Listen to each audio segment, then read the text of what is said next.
will fail and move to communist China. It's good plan, no? Oh, that is rich. America will always be a pillar of industry. We're unstoppable. Our hunger and work ethic make us invincible. As if America would ever become fat, lazy, and entitled like you commies. And besides, I'm allowed to stop you. You all good? Catch you later. Bye.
Almost here?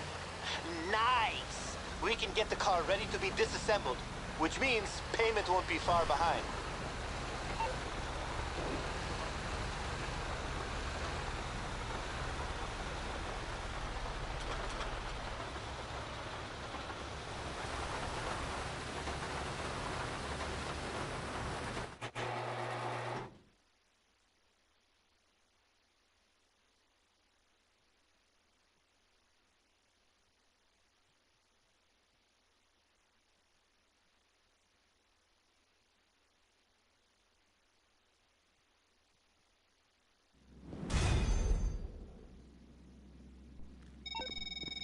All right, we might be ready to move on this thing.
Guys, bring the car in. We'll salvage the parts and get paid in no time.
Hi there. Are you free?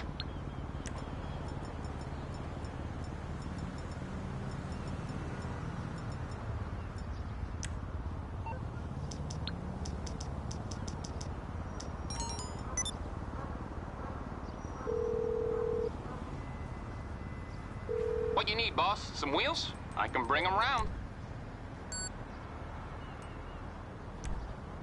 I'll bring it to you.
Good to see you, boss.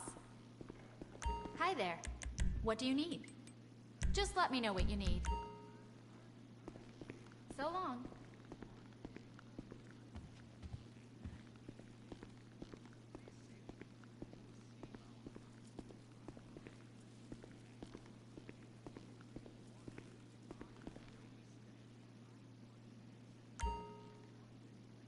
No, I will not confirm. Why would I say that on the phone? You think I'm stupid? Use the secure servers like a professional. Ugh.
Remember, I'll do anything as long as it's legal. Ish. Hello. What can I do for you? Bye.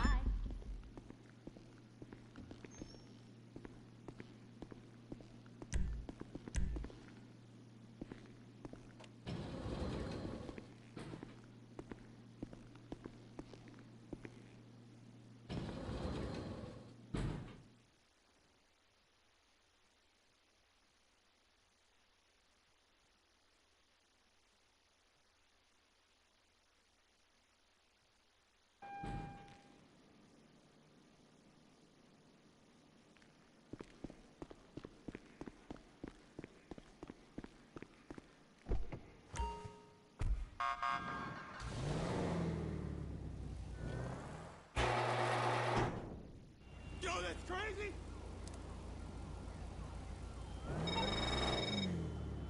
What's up, Hefa? The stuff you wanted to move? We got it all loaded up on the flatbed right outside the warehouse. Just gotta take it down to the docks and we're done. I mean, some punks might be waiting for you, but what the fuck do you care? That's their problem, right?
Hey, what's up? Yep.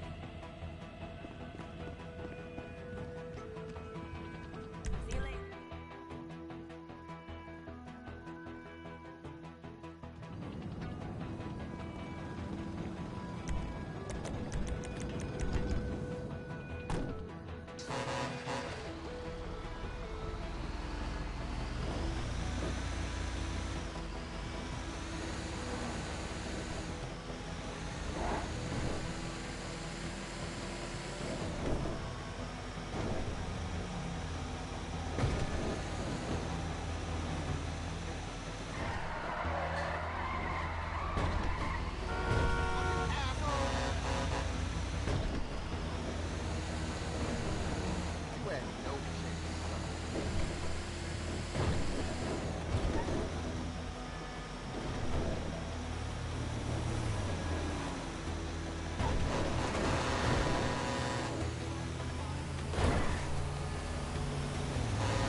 Calling for some wheels?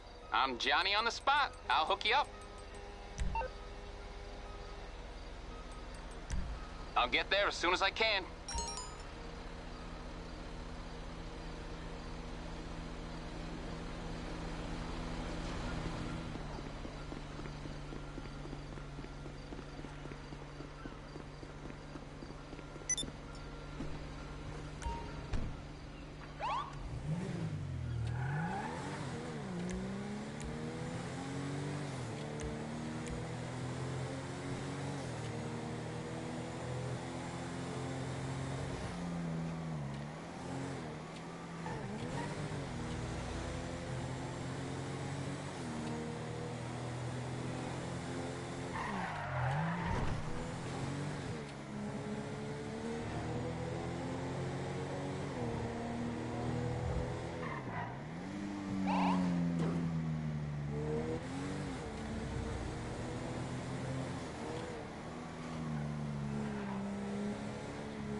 Good to see you again. This place is cool.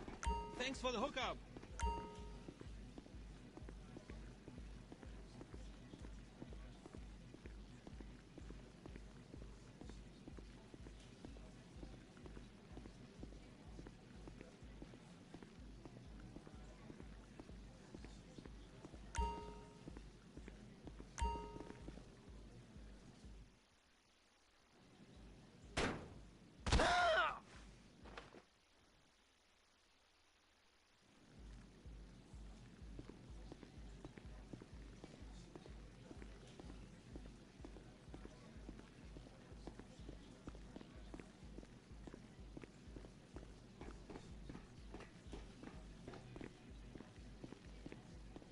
Can you believe it? We own this place. Did I just sweat on you? I'm sorry, I'm dripping.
Need anything?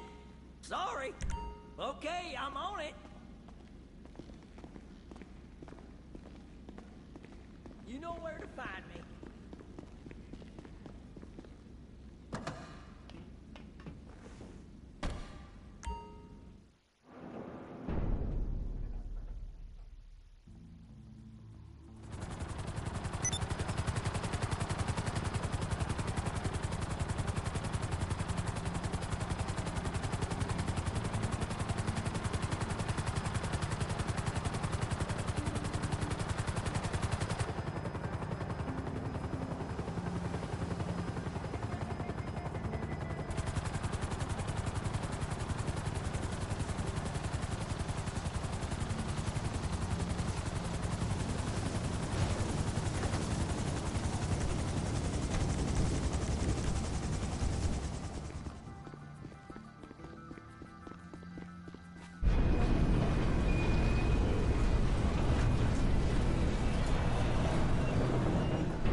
Okay, this should be about as simple as it gets. The store knows you're en route.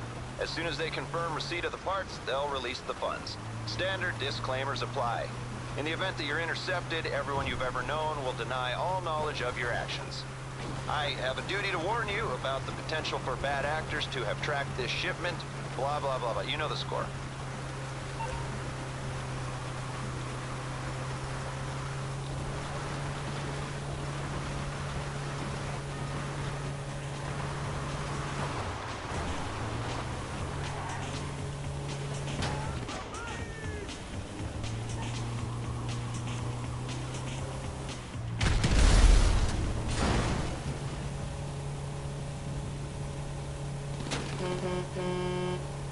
They're coming into their hangar.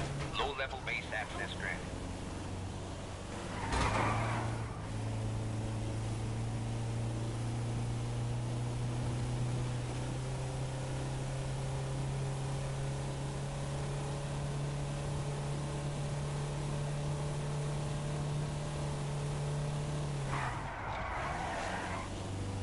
You are looking totes delicious.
This lot has civilian access.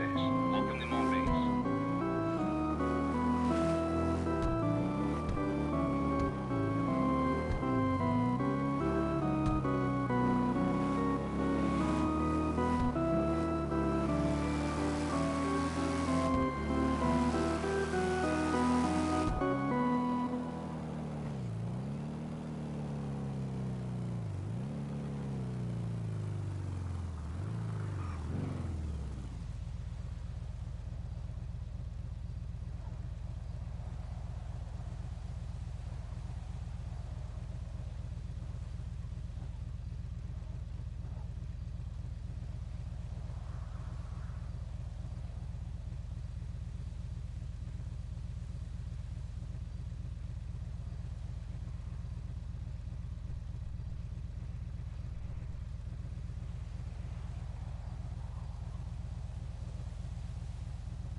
Just one more line of defense.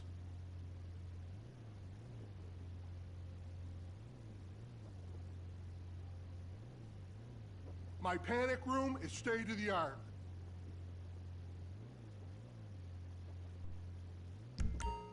Excellent choice.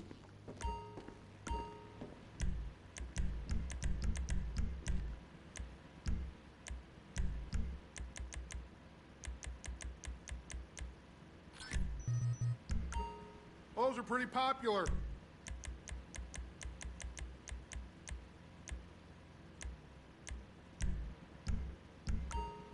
Thanks. Come back soon.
Hey, how's it going?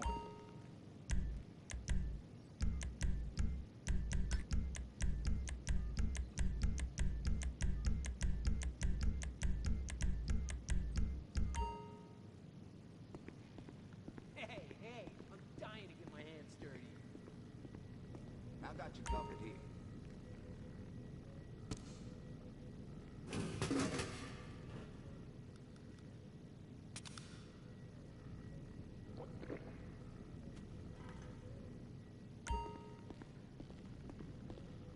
Christian Feltz, present. Cool.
wishes to speak to you.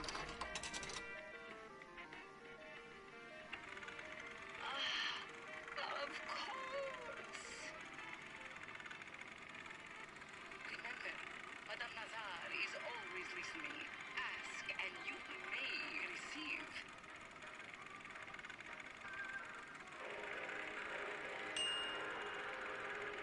Madame will be here when you return.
chair.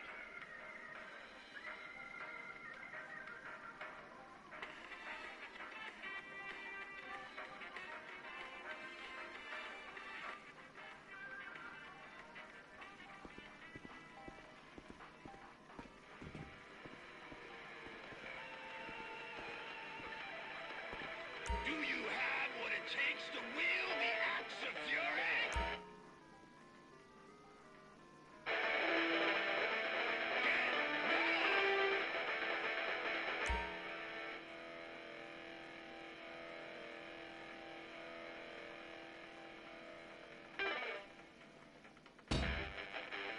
Was that a cover? I'm waiting!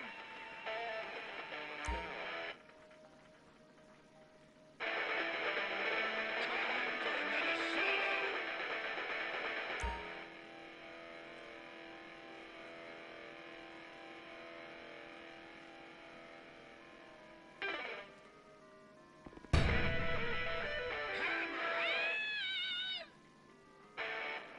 Take another swing!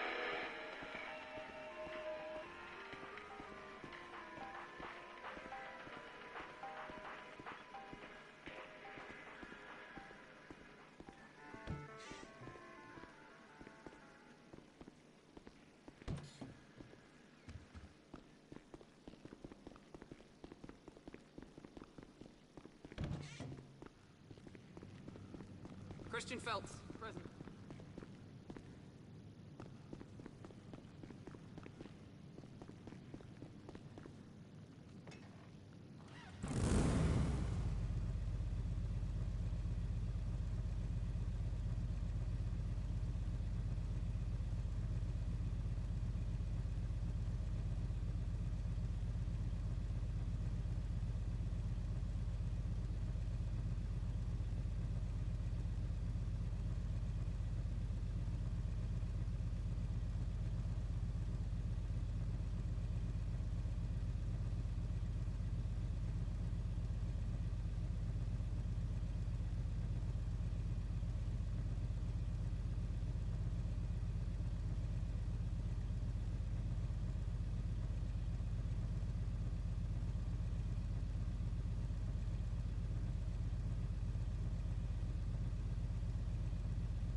Testing, testing. Alright, good morning everybody. And for some of you, good afternoon and good evening. Bam's alive. Had my first cup of coffee. Gotta get the second one. What's going on? Dennis? No, I'm not on PC. No, dude. My clan members are on PlayStation. I love PlayStation. PC's great and all, but I mean, we're this far into doing everything that we do in GTA that for all of us to switch over to PC and have everything all re-coordinated all over again would just be a hassle at this point. I mean, at some point if we decide to switch over and do it differently, then yeah, we might. We'll let everybody know, that's for sure. I gotta start my coffee machine, like, one sec, before we do this. Seriously, I gotta start my coffee machine because I need coffee number 2. Like, I've only had 1 cup of coffee, that's it.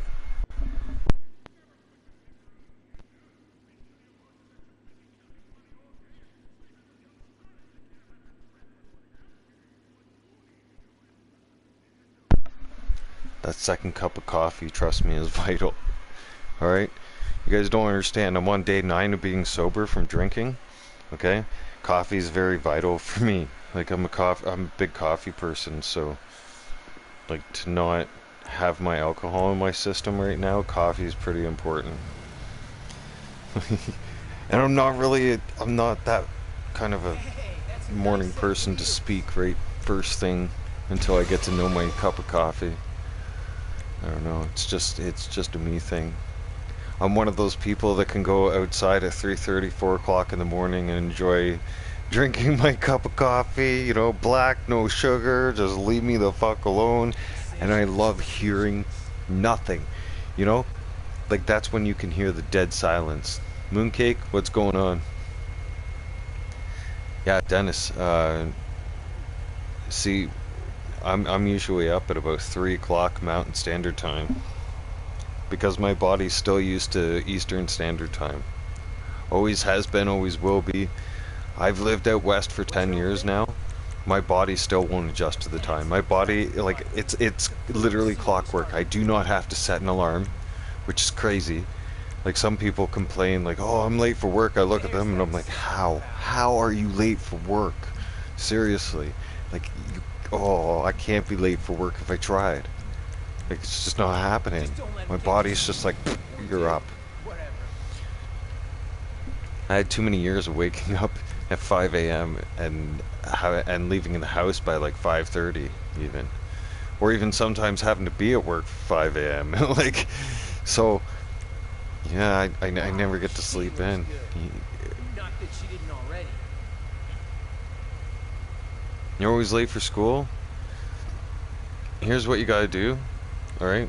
To prevent yourself from being late, I'll give you a good tip. Alright?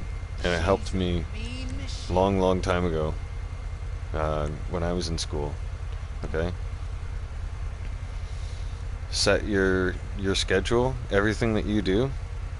So normally, you're trying to crush time, you know, you're sleeping in that last little bit, right? You got an alarm set for the exact time, you got so much time to probably brush your teeth, get dressed, you know, throw your gear on, and you're out the door, right? Now, if you scale that back by 30 minutes, I kid you not, so set an alarm for 30 minutes before that and start training your body to get ready 30 minutes before that, your body will start learning to do things to get up earlier, because your body will start being afraid of being late. So you're going to retrain yes, exactly, you're going to retrain yourself. And in doing so, you're going to find that you have that extra leeway of time, that extra half an hour. So those days where, let's say, like, maybe it's raining outside and you know, like, you're like a little sluggish that day, and you know now in your mind, you're like, you know what, I can take my time today. I don't have to be like Speedy Gonzalez today. I know that I can slow my roll down today and take my time today and just do things a little bit more slow and still be on time, right? and that stress won't be there in your mind. You'll be at peace. You'll have a, also, it'll give you a more peaceful day, that's for sure. Because nothing's worse than starting your day off stressed out. That can make or break your day. Okay? Seriously. And crying out loud, I know I sound like a teacher and or a parent, but I know some of you hate breakfast in the morning, absolutely hate it. But listen, if you get yourself some cookies, crackers, biscuits, whatever you call it, toast, even one slice of toast, put it in the toaster, slice it up, or toast it, put some jam on it, eat it, go out the door, okay? Eat something, put something in your system, even a muffin or a cookie, don't matter, right? Yeah, Dennis loves breakfast. See, Dennis will encourage you to eat breakfast, okay? Like, breakfast is one of the most important meals of the day. I always preach this to you guys every single day. Like, as soon as Bam's done his first live stream every day, what does he do? Bam does his Friday chores, Bam cooks breakfast, Bam does whatever he needs to do, and then Bam's right back on GTA, right? And I let you guys know what I had for breakfast, what I decided to cook up, what chores I did and accomplished on a Friday, and boom, here we are. We'll be right back at her again, right?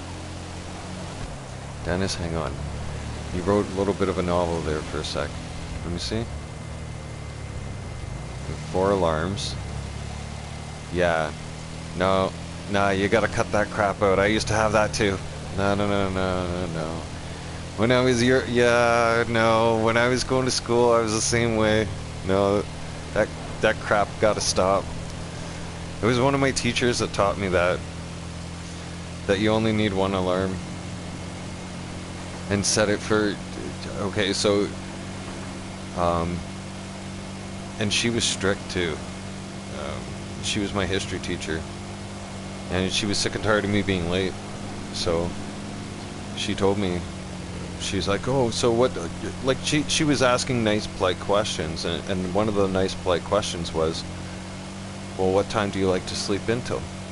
So I told her. And then she goes, well, you're not sleeping until that time anymore. I said, what? What do you mean? Why? I said, no, I need that time. And she goes, not anymore, you don't. She goes, now you're going to retrain your brain. And you're going to wake up 30 minutes earlier. You're going to take that 30 minutes away. I was like, no. I need that 30 minutes. And she's like, no, you don't. Not anymore. She's like, that 30 minutes belongs to getting ready. I was like, wow. Okay. So I implemented that, and you'll be surprised. Yeah, you felt tired, but you have to tell yourself, you have to, like, strict. Like, there is no more snooze 5 minutes, none of that stuff. You have to be strict on yourself, and that's it. Like, there's no, because the second you start being lazy and the second you start hitting snooze, the second you start falling back into that pattern again. So when you're going to change that pattern, what you do is you set, your alarm is going to be now 30 minutes before your original alarm was ever set. So whatever time, let's say you had an alarm set for 6 o'clock in the morning to get ready, right? And you're making yourself eggs as well at 13. Yeah, that's awesome. You should be cooking at a young age. Yeah. Yes, definitely you guys should be cooking at a young age. My daughters cook at a young age. Alright? My oldest is your age, dude. She cooks. Okay? The other two, they're younger and they cook as well.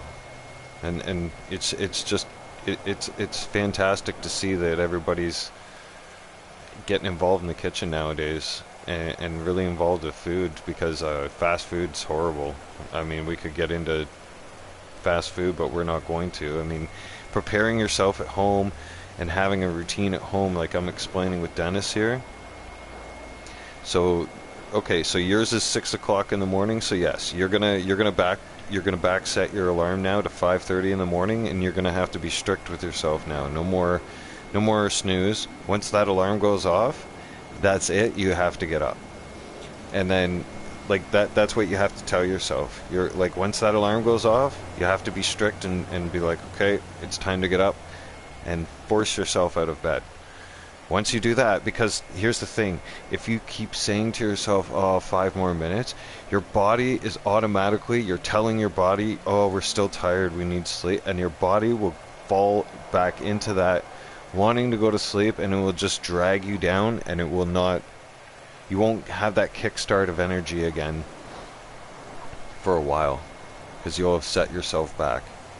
But, and I'm telling you this because this is what I practice, right? I practice this on a daily basis.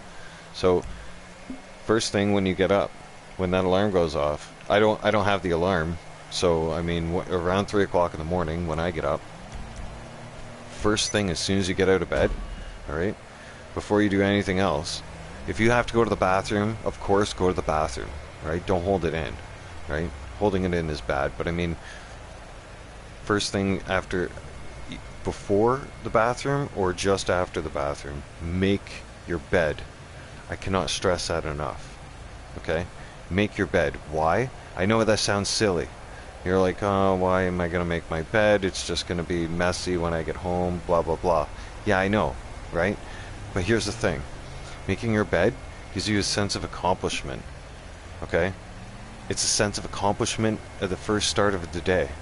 And that sense of accomplishment is going to lead you into doing more things and give you encouragement to get more things accomplished during the day, because you're going to look at your bed and be like, that's a nice looking bed. And then you're going to have your cup of coffee and you're going to feel good about yourself. You're going to have a made bed, you're going to be up, you're going to be alert, and you're going to be ready to kickstart the day. Maybe you might want to start going outside for 5 minutes just to wake yourself up and get to know nature and just listen to nature and listen to hear everything that's all around you at that time in the morning. And you know, see what kind of nature's moving around at that time. Because, you know, a lot of us are too into the phones. We're into our cell phones. We're into watching too much TV or, you know, too much indoor stuff. We get out, if you get outside for at least 5 to 10 minutes in the morning time, like, you don't even need 10 minutes. I mean, I would say 5 would be even sufficient enough, right? 5, you're welcome, Dennis. I try to give you guys the best advice because this is how I found my inner peace, and you're gonna find it's really cool to look around at, say, 5 and 5:30 in the morning, between 5 and 5:30 in the morning, sometimes even earlier, and just to see what kind of nature's moving around. Squirrels, birds, they're talking to each other, how they communicate, how they're flying back and forth, how they're looking for their food, right? Stuff's happening. Like, the animals are so active at that time in the morning. Nature is on the move. They are way more active than the human beings, and man, can they communicate stuff. Wow. Like, I've watched how some birds will, like, steal stuff off people's balconies and stuff like that. I was mind blown. I was just like, what the like, seriously. The one time I seen a Canada goose come onto my building, and it decided, this is a nice nesting spot on someone's balcony. Shit you not. And, like, this is top floor. I'm on top floor at Penthouse Suite, and fucking this bird, like, I don't know if you guys know what a Canadian goose is, alright? That's our national bird, but still, like, this thing sets up shop on your balcony. You can't do anything. You can't disturb it. You can't scare it away, because if you do, it's illegal. You're gonna go do some serious jail time. And it's just interesting how Mother Nature will just find a way, survive, and in the harshest of climates too.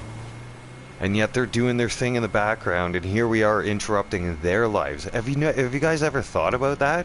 Like, we're the problem. They're not the problem. They're terrified of us because we're literally destroying their environment and their world. Because that's their world. When you think about it, when you're at that time and space in the morning and everything's all silent all around you and you have your peace with nature, right? You can't help but think, wow, us as human beings, we've really fucked things up here, right?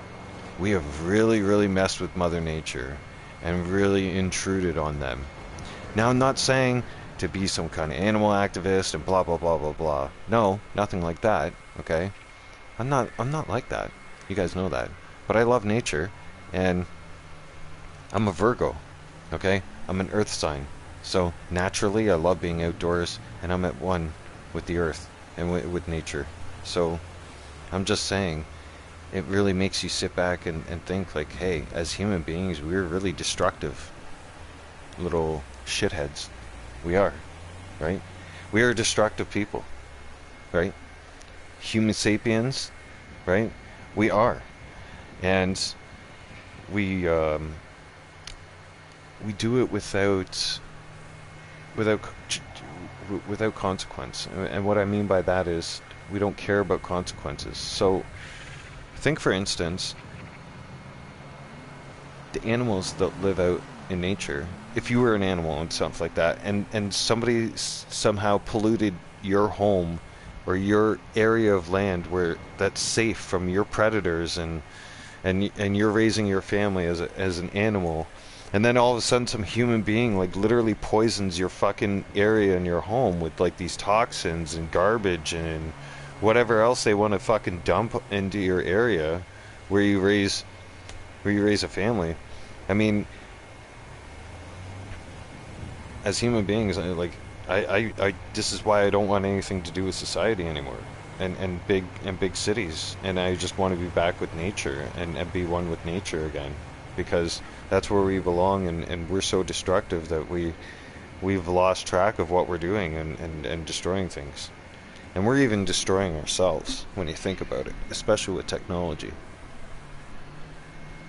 right? I mean, technology itself, we're destroying ourselves on a psychological basis. I'm gonna be right back. 2 seconds. My coffee's ready, and I need coffee number 2, and then we're gonna get right back into it. I know I kind of got lost there in a little bit of a lecture right now on that one with nature, but I mean that's kind of the morning weed does that to me. Sorry, right? How did I make 85 million? 86.1 actually, and counting. Because I'm a grinder, dude. And I make the game pay me to play the game. You stick around on the channel a little bit longer this morning, and I'll show you guys exactly how I keep making money like this.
Alright, so how did I make 85 million? Well, see, I bought every business. When I mean every business, I mean every business. Now, I really don't mess around with the MC stuff because it really doesn't pay. Those are really a hobby business, and that's like stuff we do as clan. It's clan stuff we do together when we have like 3 or more of us in a lobby together, and we're like, oh hey, let's rock some of our MC stuff for old time's sake, you know. Like, we learned the hard way that, like, from a long time ago back in 2021, that it doesn't pay. Now this coffee, this is my second coffee, not strong at all, it doesn't bark at me. My first cup of coffee barks at me, okay, black, no sugar. Second cup of coffee is syrup, brown sugar, hot chocolate, coffee, all mixed in together. I'll be wired for sound. I'll be like in the fast lane very shortly. No, the whole key to making money is that wherever you're making moves. So I ended up out here in the desert. Okay, now notice how salvage yard has a robbery task I can do. So wherever you end up, try to make moves that are going to benefit your business, and try to make sure that you keep your businesses spread out enough that keeps you busy and occupied. For instance, an example, my arcade is up here in Paleto Bay. So is my MC stuff. Why is my arcade up there? Obviously because I get sent out here from my nightclub deliveries, and it gives me an opportunity to rip up there to Paleto Bay since I'm always in the area, and I can make a free 50k from the bike shop, and I can collect from the arcade safe, and then I can check on my businesses from there as well, right? So it gives me that opportunity. Then having the bunker and your hangar down here at the base, okay, that gives you an equal opportunity to make your deliveries halfway through the map versus having it all the way down here all the time. Okay, you don't need it all the way down here. Have some fun. Like, it's interesting to have your bunker at the base, right? And it's also interesting to have your hangar on the base. If you have your hangar on the base, okay, you're also protected from griefers, tryhards, because they, as you know, if you don't have a hangar on base, you go anywhere near that base, air zone, that airspace near the base is completely off limits, and the base will come after you with 4 stars, and they'll drop you out of the sky. Or if you try to go on the base, they'll kill you. But if you own a hangar on base, you're good, you're solid. Do not act up on base.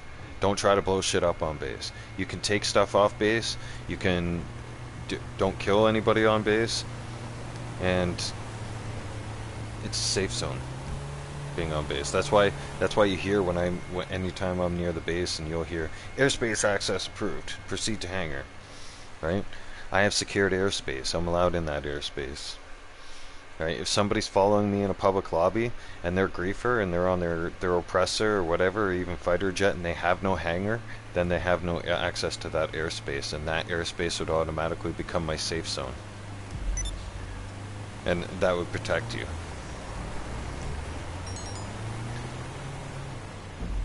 But real quick before I spark that mission off, see how everything else though is spread out. So the agency is on the west side of the city. It gives me something to do from there.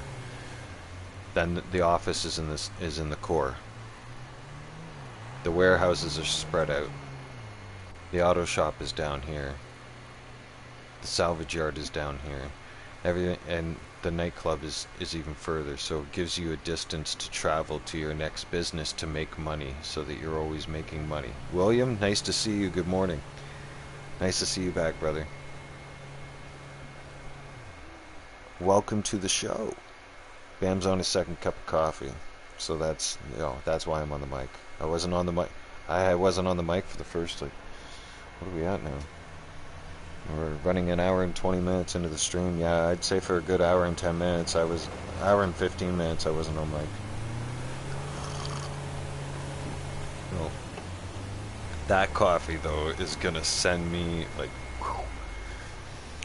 You know, the second coffee I made, my first coffee, like I said, black, no sugar. Okay, that's to wake me up, usually, and then. My second cup of coffee has maple syrup in it, has brown sugar, instant coffee, hot chocolate, all rolled into one, and I'll be bouncing off the walls like Hand Me the Squirrel. If you guys haven't seen the movie Over the Hedge, I suggest you do. If you've never seen Hand Me the Squirrel, when he has an energy drink, he's like, zoom! Well, he's zoom zoom without the energy drink. That's probably how I'm gonna feel.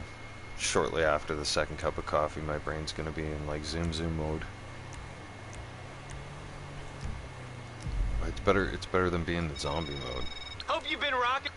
Shut the hell up, Dom. It's too early in the morning for that shit. Shh, quiet. Fucking guy calls, starts yelling on the phone. Nope. Calling for some wheels? I'm Johnny on the spot. I'll hook you up. Imagine the day when we're going to be able to reach through the phone, just smack someone across the head. Wow. People aren't going to be calling people, yelling people over the phone no more. I don't think that day's ever going to come, but I mean, it's funny to just imagine, isn't it? Like, just think of the possibilities. It's on the way. If you could just reach through the phone. Smack, smack. Smarten up, motherfucker. Isaiah, good morning. How are you? Everybody's here. Everybody got their morning coffee? Huh? If not, you should. Okay, it's probably a good idea not to speak if you don't have your morning coffee started into you. And you all know that your inner demon inside of you is still alive. You gotta settle it down with coffee. Hey, we're gonna need to blend in at the arena, so let's try to look like fans. I think Suburban carries a lot of LS Panic merch. Why would we go all the way out here?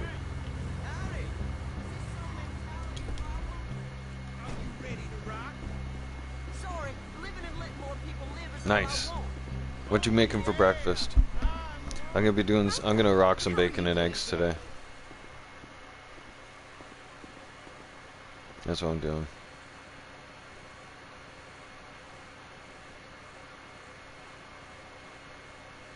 You're going for coffee, William? I used to go for coffee too, and then I got very comfortable with making it at home about 3 years. Yeah. Like in 2020, in 2020 when that whole pandemic thing started, I got really comfortable with making my coffee at home. And I discovered how much money I saved too. I was surprised. I was like, holy crap, how fast it adds up. Yeah. No, but I'm saying, like, boys, like when you're out, like, I don't know what you guys get, right? Whether it's Baskin Robbins or whatever your poison is, but I personally, I used to get Tim Hortons every morning, right?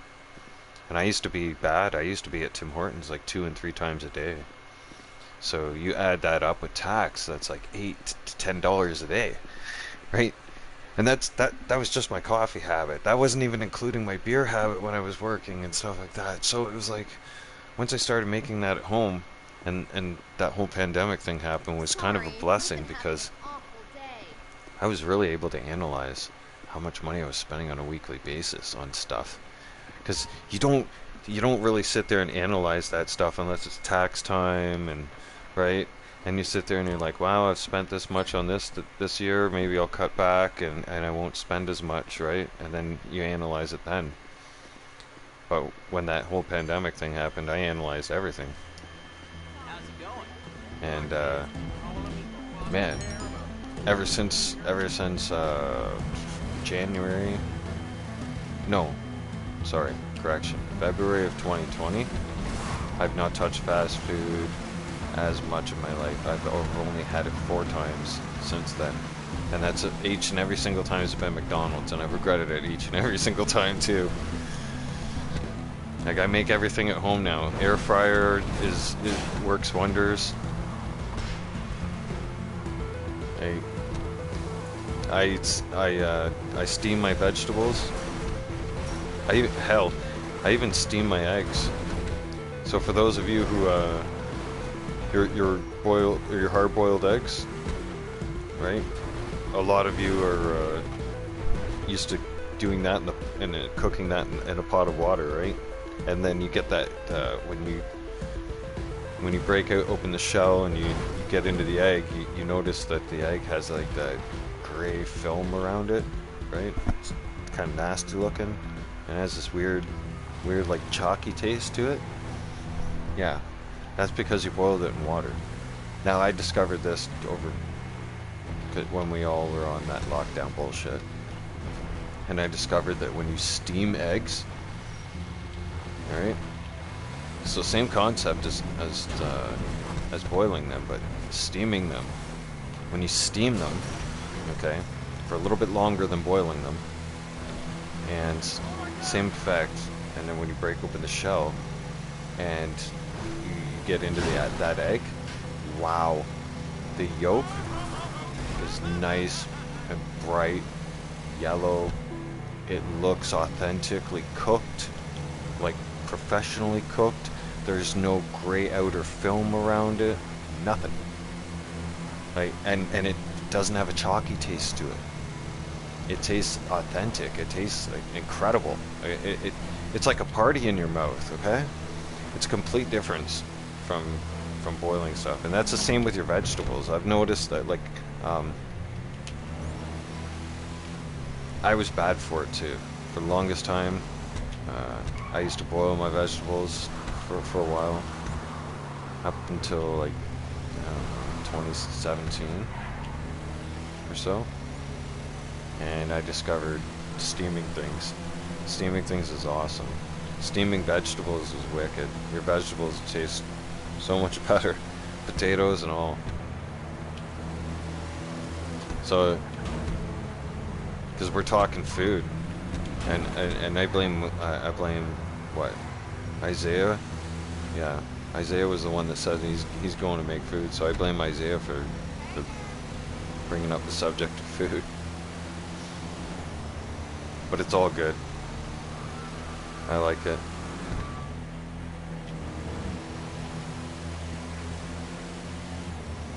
There's different ways to do eggs though too. I mean, not just hard-boiled eggs. I do like omelets, scrambled eggs with bacon. Oh man, okay, so if you cook your bacon first and then take your 4 eggs, break them, put them in a cup, add in some spice, add in some cheese, well, basically whatever you want, a little bit of milk, make sure everything is good. Now, when you're done cooking the bacon, instead of taking that grease out of the pan and pouring it into a container and letting it sit and harden and whatnot, yeah, you can actually use that to your advantage for your eggs. And oh my god, will you have amazing scrambled eggs. Because if you're like me, most of my bacon is maple flavor bacon. That's the Canadian in me, because I'm a Canadian. All that oil, all that fat from the pan, and like, it gives it an amazing taste to your eggs. Like, it's so hard to describe. It's just wow, like party in your mouth. And you'll see there won't be a mess in the pan left to clean up. There won't be any leftovers. You'll eat that bacon grease. It'll get absorbed into the eggs. The eggs will absorb it, and the flavoring just that comes together with that kind of combination. So you do the eggs last, and oh wow, like I'm telling you, you don't even have to butter the pan if you just do bacon first. Always cook the bacon first. You don't need to serve bacon hot, right? Like they barely serve. I remember when they did before COVID. Before I went to what do you call those? Buffet breakfast? Like, they didn't even keep bacon fucking warm there. All the bacon trays usually is bacon would be there, but it'd be cold. It'd never be warm. Because you kill bacon if you keep it too warm. You ruin bacon if you keep it too warm all the time. You cook it, that's it. Like, you eat it, you can eat it right when it comes hot off the pan, that's fine. But if you don't, that's fine too. It's still good. But the last thing you want to do is cook bacon twice. Oh god, no. Then you might as well set it on fire at that point. Because you're gonna burn all the flavoring and everything that's in it. You're gonna kill it. You might as well just eat, I don't know, coal at that point. Yeah, something. It's not bacon at that point when you cook it twice. Where the hell is this car?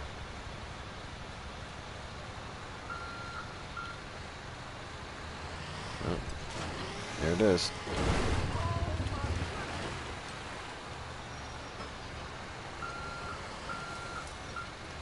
Now, some of you who don't know GTA are probably wondering, how the hell are we getting out of here? Well, there's two ways. We can go that way,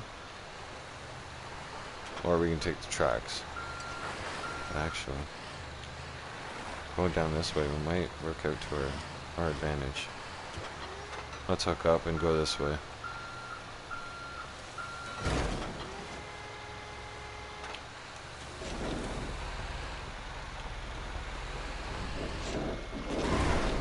Now, with GTA being able to allow us to tow cars as a business, this gives me hope that they're actually gonna give us some cool stuff to, even more cool businesses to have, and like what's next. Now I'm curious to know what's next, right? Whereas before, some of the businesses they were letting us down with, and it's like, because they brought out the LS car meet, which was basically your basically like your copycat of Fast and the Furious, right? And then the agency got dropped after that, and then that was good. It was okay, but it had its problems. It wasn't the greatest.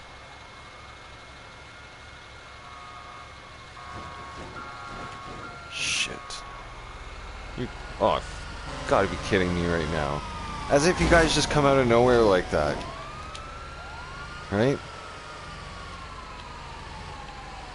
Little crackhead. As if you, like, seriously, like, guy sniffed me out like a little piece of crack that was hiding in the carpet. And the crackhead would, like, sniff that out and see it from a mile away. Look at this. Look at them. Come from everywhere. You can't call Lester either. No, you're shut out of luck when you call Lester. You guys want to see? Check this out. Watch this. Lester ain't gonna do dick. Lester's useless at this point. If you don't believe me, we're gonna call him and find out. Here's the evidence. See? Nothing. Not now, sorry. He just picks and chooses. That's not gonna work. No, sorry. I know somebody's not getting a Christmas present at the Christmas party. That's for sure. Yep. Next staff party, someone's getting knocked out.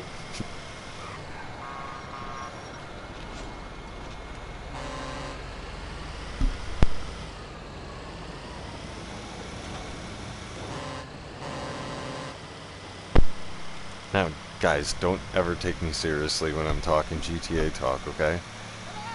Yeah. I only say things back in entertainment purposes only, okay? That's called the creativity side of me, alright? And the little bit psychotic side. Yeah. You should hear what Trevor has to say, like the real life Trevor. You know the Trevor in the game? Yeah. Almost here? Nice! We can get the car ready to be disassembled, which means payment won't be far behind. That guy actually exists in real life, to a T. He didn't need to do makeup. He didn't need to do nothing. Like they found Trevor.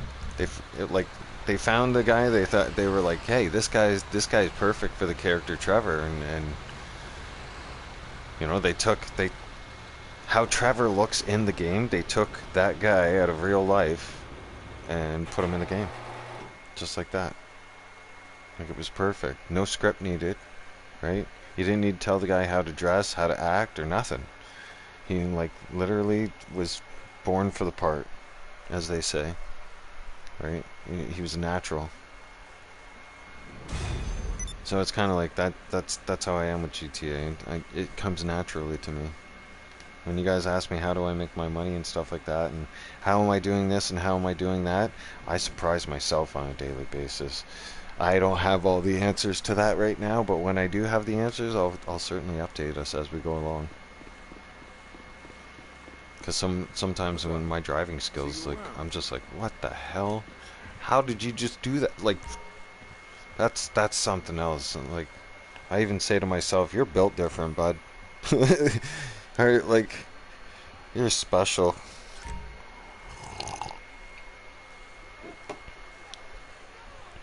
And if you guys think I'm special, well, I know I'm special. I told you guys last live stream, right? The human body is made up of the mind, body, and spirit. That's three entities, right? That have to communicate with one another, and they have to operate under the same body structure. Yeah. When you realize that your body is broken up like that, and that you have to communicate with your body, oh, you'll be on a different level. Then you'll start to understand yourself and the human body. It's very interesting.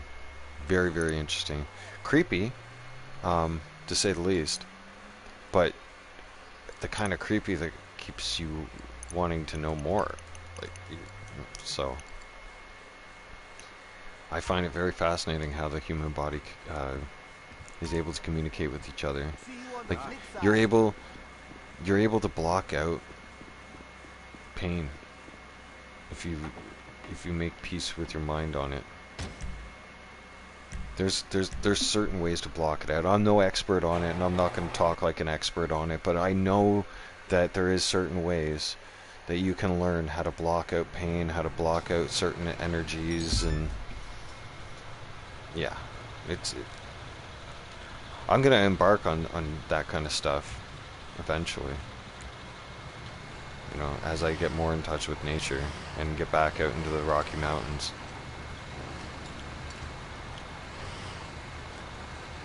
It's good for the soul. It's good to know the human body and learn, so that you can have a better understanding of yourself. You'll learn things about yourself this way. Like life's a journey, and you still keep going on it each and every day. You're never gonna know. Here's one thing about your journey. One thing I've also come to understand is that no matter what education you have, no matter what school you went to, how much you paid for it, okay, you are never better than anybody else. Never. You know why? Because we're human beings. We're supposed to treat each other equally. Why? Because we're human beings. That's the human code. Okay? Doesn't matter our level of education or whatnot. We're supposed to treat each other with human dignity and with respect. Okay? It's your fellow man. It's your fellow woman. Okay? We're brothers and sisters. Okay? Like, We all were created equally. It's just some people don't like to see things that way. So that's why we have many differences in the world. When you understand yourself, then you'll understand what's going on. And you'll understand the human race better. You'll have respect for others. You won't be so quick to judge somebody on their color or on their ethnicity or background or even their religion, right? You won't, because you'll sit there and be like, you know what? I hope fuck someone's not judging me like that, and if they are, fuck them, right? But still, I'm not gonna sit there and I don't sit there and judge people because of their race or because of their religion or what they believe in. Okay, you believe in whatever you want, and you know, do your own thing. You do you. Where I have a problem with things is when you push your ideology shit on me or your religion on me, or when you push your religion sitting there saying we're the superior religion and we're above all and God didn't exist and God no. That's where you cross lines with me, okay? That's when you're gonna get a quick shut the fuck up from me, and I'll put you in your place. And I'll go from being a nice person to I'll go from nice to asshole in 0 to 3 seconds or less. That's when the asshole demon will be awake inside me.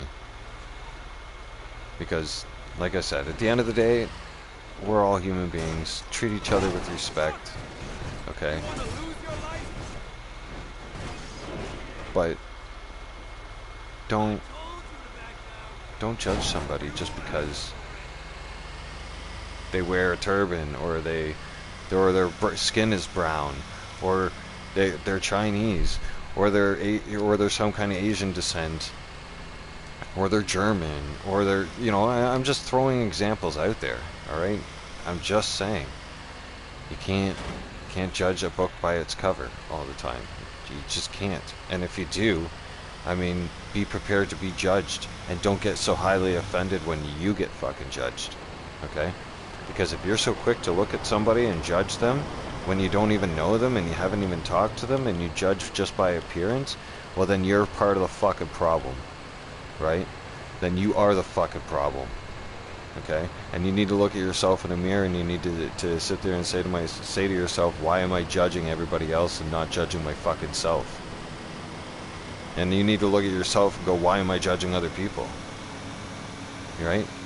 Shouldn't I, like, what should I change? And then there you go from there. Some people go along in life, they don't hear something like I'm saying to them, and they go along life with such high egos, and then, you know what? They get good in their career, they get settled in with a marriage and a family, and then eventually their family gets fed up with putting up with them, their job gets fed up with putting up with them, they lose their job, they lose their family, all because they were too stubborn and too fucking bullheaded to just open up and be a regular human being. And they were constantly always looking down on people, they were constantly always judging people. People often ask me and wonder, like, how is it that you can go into the ghetto? How is it that you can go into the roughest neighborhoods and everything else and talk to the roughest people and get along with them, and they don't turn around and do anything, and you're not scared? Because those are my people. Alright? I treat them and I look at them as people. Because they're people. We're human beings. They're equals. I'm not any better than them. We're all in it together. We're all in it to survive together. Right? We help each other out. That's what we're supposed to do. Human beings, we're supposed to help each other out. We're not supposed to turn a cold shoulder on another human being and watch them suffer and in misery and in pain. Almost here? Nice! We can get the car ready to be disassembled. Whenever you're mean to somebody and putting somebody down, or judging somebody because of their situation, just think to yourself, would I want to be judged if that was me? Right? and remind yourself that could be me. Be humble. Remind yourself, like, hey, I have this. I'm grateful for having this. Remind yourself of the things you have versus the things that somebody wishes they had, just so that they can be comfortable and have some kind of a sense of a home feeling, right? I'm saying this to educate you guys, and because I'm sick and tired of seeing a lot of hate and a lot of like people judging other people because maybe they're homeless or they can't afford this and they can't afford that.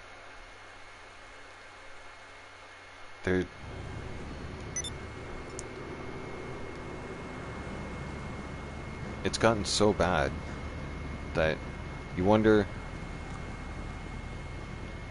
for those of you who sit there and judge others by their looks, because maybe they're panhandling or they're asking for money or they're trying to survive, they're doing whatever they can that's legal to get by without breaking the law.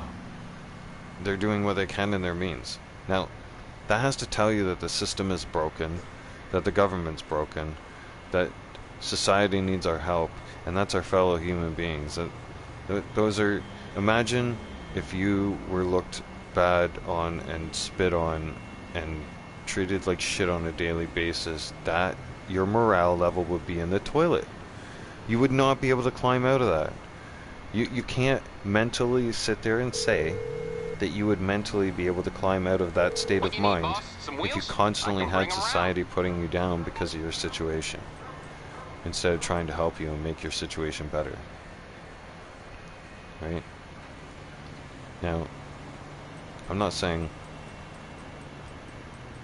everybody, we should be doing it for everybody, because obviously there's folks out there that refuse the help, don't want the help, and just they don't want to do that, which is fine. That's their choice. But for those who do, as soon as I can. right? I'll get back to it then. We shouldn't be judging those people. We should be helping those people. Because here's the thing. Let me remind each and every one of you, it can and will be you one day. I can tell you guys something. You know how I know? You want to know how I know? Because the person that I thought I trusted and I was with for years turned around and had the cops remove me from the house during COVID. All on false allegation. Right off the bat. And was able to turn her back on me in a heartbeat. And in doing so, I lost everything. Everything. Because men have to prove themselves to be innocent. They're assumed guilty until proven innocent. And women turn around and use that the abuse card right away. Oh, he's being abusive. Oh, and like they played the domestic abuse card like a fucking fiddle. And the system is geared for the woman to take the man away from the situation automatically and make sure that the man's automatically presumed guilty, and a bunch of restrictions get put on the man until the man has to literally go to court, go through everything, and oh, you can bet I took that bitch all the way to trial. Because I was innocent, and I wasn't going to let anybody stomp on my innocence, especially some Filipino. So I put that bitch in her place. And I'm still not done with her yet. No. Maria, if you're listening, hey, I gave you chances, right? I gave you so many chances, right? And now you're about to find out, right? Your ass gonna get dragged back to family court, and I'm about to put you front and center on social media.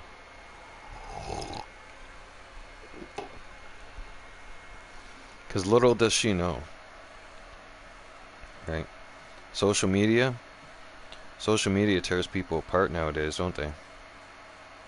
And the power of social media is so powerful nowadays. Like, the power of people's opinion, right? And then, I mean, nowadays, people will let you know what they think of you. And then, for those, social media actually worked out for people like myself who were taken advantage of during COVID and had everything flipped upside down. Social media is going to help play a good role in karma for those people who turned around and screwed people over during COVID. For example, right? Once I share the evidence and once I share everything that's gone on in the last 4 years that Maria had caused, and all the bullshit that she caused, and problems, and what she thinks she's getting away with up until now. Oh man, the power of social media. We could eat her alive. Right? Like, it's not just her, by the way. Yeah. Father rights activists. Tongue twister, first thing in the morning. Father's rights activists from all over this country have gotten together, and I'm part of that group. And we're making a movement now against the moms that decided to take us to the court system and take advantage and have our parental rights taken because we decided not to get vaccinated, right?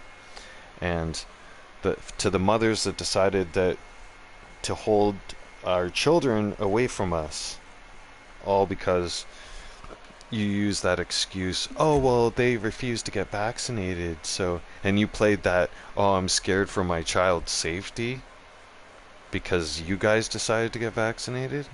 Yeah, well, the court system played in your favor at that point, okay, for the first couple years, right? Now the court system is starting to get applications. Well, actually, the court, not just now, I mean, the court system has been getting applications since last summer. How do I know this? Because I'm in the process, right? And she's about to find out. And I've given her so many warnings. I mean, guys, like, I've given her nice warnings, like, hey, like, just let me be a part of my daughter's life, and, like, let me, you know, and she seems to think that, no, she wants to hold my daughter hostage, basically, and think that my daughter is all hers, and that she, like, you know, that was her goal too. The whole time we were together, for the years that we were together, her whole goal was to get pregnant and have a child. It was like everything changed as soon as she got pregnant. So it was like that was her end game anyways. Typical Filipino, because she wasn't born here. No, she came here, secured PR status and all that shit. Or she secured PR status before coming here, worked here, and basically like started a life with me, and basically as soon as things went her way and she accomplished her goals in her plan, she had no use for me anymore. Type deal. Now, I'm not going to expose everything right now. No, I'm not going to spoil everything. Hell no. But Maria, I'm telling you. I mean, today's your day. You know that. I gave you till today. I'm giving you until end of day to fix things, in a sense that stop being a greedy bitch with my child. Because I swear to God, and in front of everybody right now in society, that I will never give up dragging your ass to court until I prove to the courts that you took advantage of the situation during COVID, and I'll embarrass the fuck out of you, and I'll tell everybody everything about you, and I'll tell them the real Maria. Okay? And I will not stop until your reputation is flushed down the fucking toilet. You understand? I will go the extra mile just because you fucked me over for the last 4 years with my child. And any man will tell you, if you fuck with a man long enough, especially when it involves his children, you're gonna deal with consequences. There's gonna be consequences, man. No real man will allow a woman to turn around and just get away with shit like that. It doesn't work like that, right? So, since I'm not a violent person, and I don't want to cause you any harm or violence, and I'd prefer my child to have her mother in her life, and plus I'm a person of God, I don't believe in killing people, right? So, there's only one other, well, not one other, but there's another way I can get back at you without using violence and lashing out with anger, and it's called using social media, and I can just socially destroy you. So whatever job you have and everything else, like once your job sees the real Maria, once everybody sees the real Maria, oh my God, your life will change. And that's the thing. Nowadays, it's easier to socially destroy somebody than it is to just verbally attack them or to cause physical or bodily harm to them. I don't know why anybody around nowadays is causing physical and bodily harm to somebody when you could just socially destroy them. Right? Anybody who turns around and decides that they're going to be assholes to people and we're cruel to people, and I mean, like, this bitch said and did the most cruel shit in the last 4 years. So everything that I'm about to unleash about her on social media and expose about her, she deserves 100% and then some. And like every single part of it that's coming to her, right? All the backlash from social media that will come to her, she won't be able to show her face in public. If I told you guys, if I even started to break into like a quarter of the things that Maria has done in the last 4 years, you guys would be angry with her. You guys would be livid to the point where you'd want to like just beat the shit out of her. I'm not kidding you. That's how angry society would be at her. Like, the things that she's done are things that are just absolutely horrible.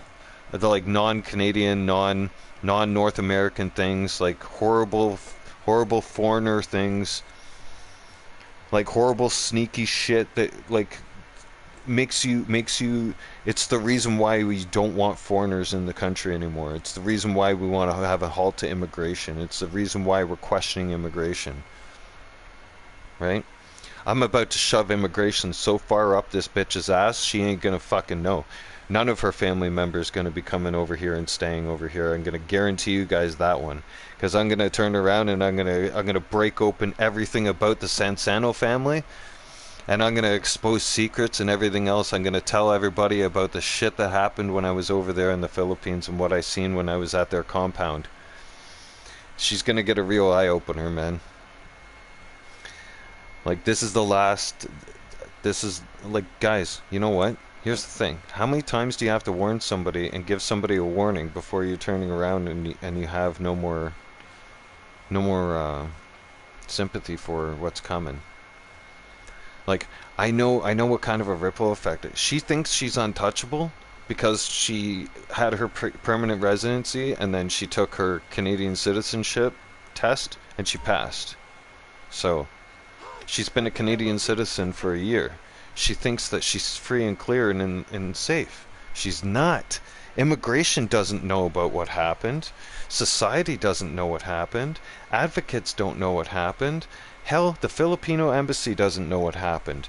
But I guarantee you, once I make it very public what happened, especially the fact that I went all the way to the superior courts and fought it in trial and proved that she was lying and that she falsified a statement and documents and had me falsely arrested and took my child under false pretenses against my will. Oh, that's kidnapping in the first degree. You go to fucking jail for that one. And then she's gonna get extradited back to the Philippines. I'll have my daughter forever and she'll never ever see that child ever again. Because I guarantee you, Maria, listen up and listen good.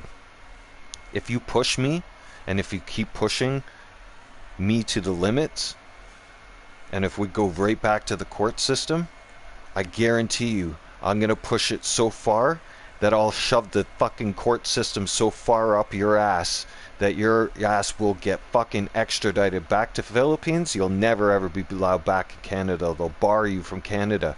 And I will never ever bring our daughter over there to see her. And I will do the same treatment you've been doing to me for the last 4 years. Never letting me see her on video, or picking and choosing when you want to let me see her on video every 2 to 3 months, and sending me pictures here and there whenever you feel like it. Yeah, Maria, I'll do much worse. I'll make sure that your ass gets sent back to the Philippines. I'll have full custody of our daughter, and I'll make sure she never sees you until she's 18 years old, when she's old enough to fly to the Philippines and see you. And I'll tell her exactly what and who you are. Don't push me, man. Don't open up the beast inside of me, because the asshole inside of me can turn around and flip your life upside down, and I can make our life very public. And then I can involve everybody. And I'm involved with the Filipino community on so many levels right now, and I have Filipino connections, Sensano. You don't want to push me on this one, huh? Because if you push me on this one, Sansano, you're going to regret it. I'll make you regret it big time. Right? We'll be front and center. Social media. Both of us. And you know how famous your family is back home. And your family can't afford to have this fucking kind of embarrassment on their fucking family name. You're going to get ashamed. So, you really want to push this? Like, don't shame the family name. Your father's military, high-class military at that. Like, don't push me to my limits, Sansano. Right? I gave you the link right now. I sent it to your phone. I know you're listening. Okay? You have till the end of the day to smarten up. I'll forgive, but I won't forget. But I'm going to tell you something right now. If you keep pushing this, and you keep going the way you're going, like you have been for the last 4 years, and you keep playing tough guy, guess what? I'm going to play tough guy, and you're not going to like tough guy. You're not going to like it when I play tough guy. Alright? Because I take no prisoners. Okay? When I go to war, I go to war. And I don't fight fair. So. And trust me, I'm never ever going to threaten physical violence on you. No. Never. Like I said, my daughter needs her mother in her life. I want my daughter to have her mother in her life. And plus, I'm not a violent person. But I will tell you this. I will equal what you've done to me, mentally and emotionally, by destroying you on social media and making it very public. Mark my words. And I won't stop. I'll embarrass your entire family. I have documents about your family. All kinds of stuff I will release onto the black web. Your family won't... I will expose secrets about your family, about your father, and your father will be in military prison. You have no idea the things I know. The investigations, the pictures I took when I was there, the things I documented when I was there in the Philippines, the shit that I can have your family in. You don't want to push the issue with me, Sensano.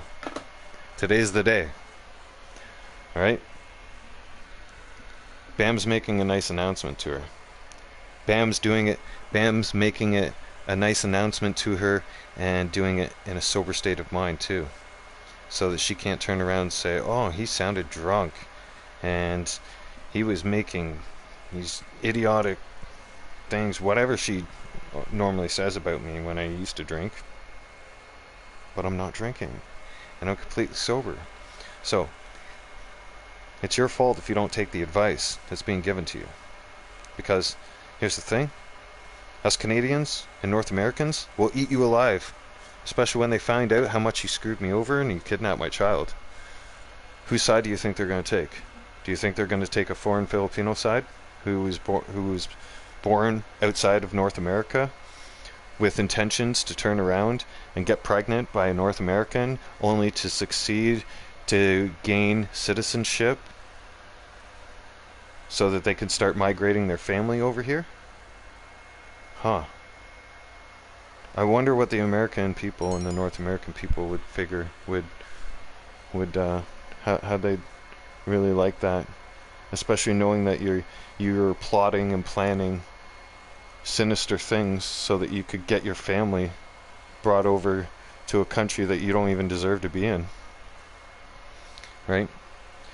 People like you don't deserve to be in here.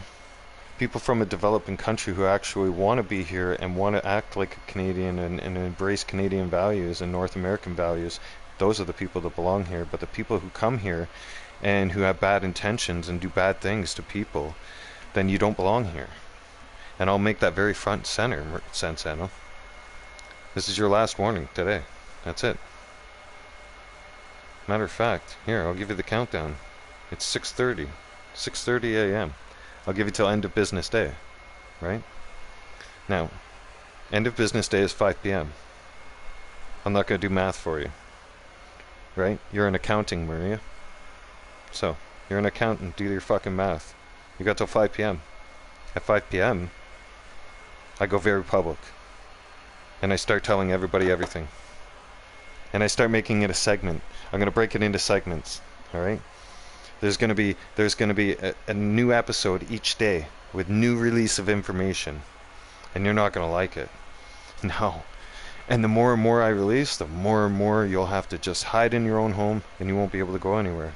Matter of fact, by the time I'm done with you, by the time I'm done exposing information about you online, Maria, you're going to have to leave the province. You're going to have to move to a whole new fucking country. Matter of fact, I guarantee you, by the time I'm done with you, immigration's going to be so far up your ass that they're going to be revoking your fucking Canadian citizenship and you're going to be begging and pleading with them and making a deal so that you can stay in Canada. Remember what the Calgary judge said to you? For your lies? When they found out I was innocent? They apologized to me and they warned you that if they found out that you were lying again to the Canadian court system, what's going to happen to you? Well, they clearly stated to you what's going to happen, right? They'll have immigration start the process of having your ass deported back to the Philippines and you'll be barred from Canada for life. So, I'm ready to do that. Told you, 2024 is going to be a new year, right? My patience with you are running thin. I've been nice enough. I've been nice all the way up until now. And I know everything I'm saying is completely legal and within my legal rights. That's why I'm saying them. And that's why I'm so confident in everything that I say. And that's why I'm not afraid of anything, and I can back up every single thing that's coming out of my mouth without prejudice, without worrying that I'll be arrested because I can't be arrested. So, because I'm not breaking any laws. But you, on the other hand, Maria, you keep breaking the law by the hour. Okay? Actually, by the minute. Each minute that you're holding my daughter away from me, you're breaking the law and you're making it worse on yourself. So, eventually, all it's going to take is for me to make certain statements to the police about things and then have a warrant issued for your arrest for kidnapping, and then they'll come and get you. And they'll come and get you in your sleep. You won't know when they're going to come and get you. And if you don't think that that will happen, it will happen. They'll come and get you in the middle of the fucking night when you least expect it. Or they'll go and get you when you're grocery shopping. They'll follow you around and they will nab your ass when you least expect it and when it's the most inconvenient for you. And then you're going to know what it's like to not have our daughter around you. Then you're going to know what it's like to have her ripped out of your life right like that in an instant and not know where she is and not know anything. Then you're going to know that sick feeling that I've been having to feel for the last 4 years. Alright?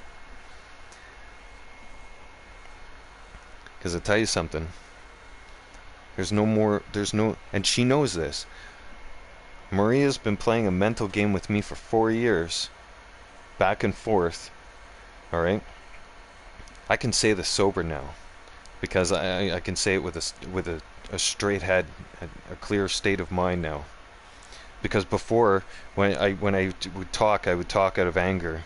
and none of it made sense, and nobody wanted to listen. But now that I have a clear head, and I talk sense, and I make sense, and I can make sense of everything, oh, that makes things dangerous. So Maria, last chance. Because you can play Miss Nice all you want to everybody and face to face in public all you want right now. But the thing is, what's about to happen is social media is about to eat you alive. Because I'm about to plaster everything all over the internet about you. I will. I'll plaster every single thing about you all over the internet, and I will embarrass the shit about you and your family. Right? Every single thing about you and your family will get released on the internet. Everybody will know everything. Today is the day. One last day, Maria. Today is the day that you need to smarten up. Let me be a part of my daughter's life. Or today is the day that I turn around and I get immigration involved. I turn around and I tell everybody. And I start telling everybody my side of the story. What you did in July of 2020. And I'll tell everybody how you kidnapped our daughter. And how you've made my life a living hell for the last 4 years. And I'll explain things to everybody on the sober mindset that I'm on right now. Right? Because that's the scary part. Now people will listen to me because I'm in a sober state of mind. And I make sense. And I have all the evidence. So I'm being very nice and polite. Right? I'm asking you one last time. Stop playing games. Before I turn around and I show social media all the games you've been playing with me for the last 4 years. And I show them just what type of person you are. And I'll show everybody your picture. I'll make it very clear who you are. I have your family documents. I will make sure everybody knows your family name, your last name, and the secrets, and everything that you did, and threatening me. When I was over in the Philippines, I will tell stories about you, especially to immigration, that will make them turn around. And not only will social media eat you alive, immigration will question your Canadian citizenship. Everybody will question your citizenship, and it will be in jeopardy. Not to mention, you will be in jeopardy of being sent back to your own country without our daughter. And I'll get custody of our daughter. You know why? Because I have a stable environment. I have a stable home. I have stable income. I have more than enough means to support her. And also, you'll end up finally knowing what it's like to not know where she is. To know what it's like when you're not around her, because you don't know what that's like ever since that the day she was born. Now, I made it very clear, right, to everybody, okay, that I haven't threatened any violence to you, and I won't, because I'm not going to stoop down to that level, and I have God in my heart, and I'm not that type of person, no. But what I am going to do as my revenge, now that I know you're tuning in and you're listening, what I am going to do in my revenge is that if you don't turn around and you don't start being a proper person and letting me be a part of her life, and you don't stop being a psychological, like, mentally disturbed person, like you're causing mental abuse on not only myself but my daughter. So you're abusing my child, and you're mentally abusing me, fully knowing what kind of mental abuse you're inflicting on somebody. And when you fully know that you're inflicting that kind of damage onto somebody, doing stuff like that, you do get held accountable for stuff like that. A court system is going to see its open and shut case right now, Maria. Like, everything that you're doing right now is manipulation. And it's controlling behavior. And we can really go into all the dirty details about how controlling and vindictive you've been for the last 4 years. Right? And I can even go into details about when you tricked me into signing for her passport. And then the second that I turned around and signed that passport paper, you said that I couldn't see my daughter, right? And you said that to me on the day of my birthday. The very last time I seen my daughter, everybody, was my birthday, August 28th, 2021. Maria innocently convinced me said that I could see my daughter on my birthday, knew it was my weakness, okay, knew that she could have me by the balls and that I would sign the piece of paper. She knew I would give in, and you know what she did? She approached me about signing that piece of paper in a very public place, knowing full well that I couldn't react. And the nerve of her to do something like that, right? Because she plotted and planned. She had a plan. And you know what? The second that she was out of my sight with my daughter, and I was on a bus already heading back towards home, she tells me I'm not going to be able to see my daughter unless I get vaccinated. Yeah. She completely pulled a 180 and did a vindictive thing right behind my back. Now, Maria, I can turn around and go into dirtier details, explaining exactly what your name is, exactly your birth date, right? How to find you on social media, post pictures of you on social media and everything else, and your work. It's only a matter of time before your work will pick up everything about you and be able to identify you on social media and then link it back to this conversation, this video that I've posted and that I'm doing on live stream right now on YouTube. And I'll be able to hashtag it. I'll hashtag it right to this video. I'll link everything that I'm saying and posting about you online. I'll link it all to this video so that everybody knows everything. So, last chance. And here, I'm going to tell you right now. Last chance.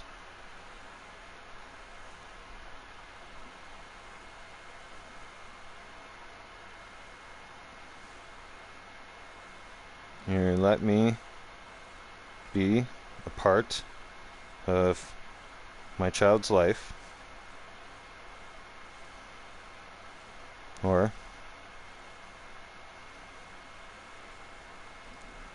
I will open everything up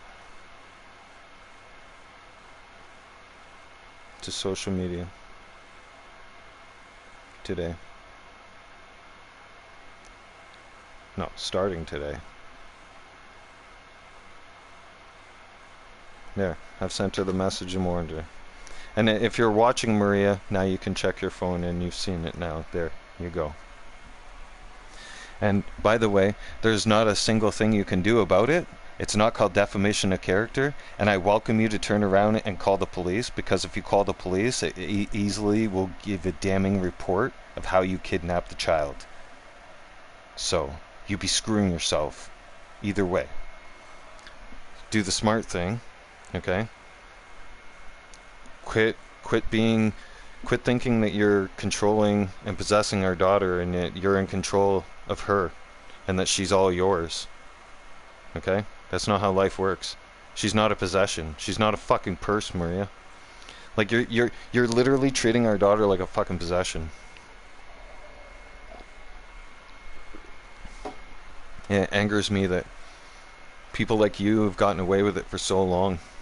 But thank God for fathers' rights advocates and groups. And, you know, fathers are actually sticking up for their rights and who didn't give up, because not only did I find refuge with other fathers that didn't give up, and now it's easy for me to get a lawyer, it's easy for me to get the support to take you back to court, to prove to the courts that you did this unlawfully, you took advantage of the system, you took advantage of the whole situation and everything else, and then some, and then you're going to be shamed, okay, and then your name is going to get shamed. Then you have to answer to society, then you're going to be the one that has to answer up to your name. Not me. I'm not going to have to answer to anything anymore.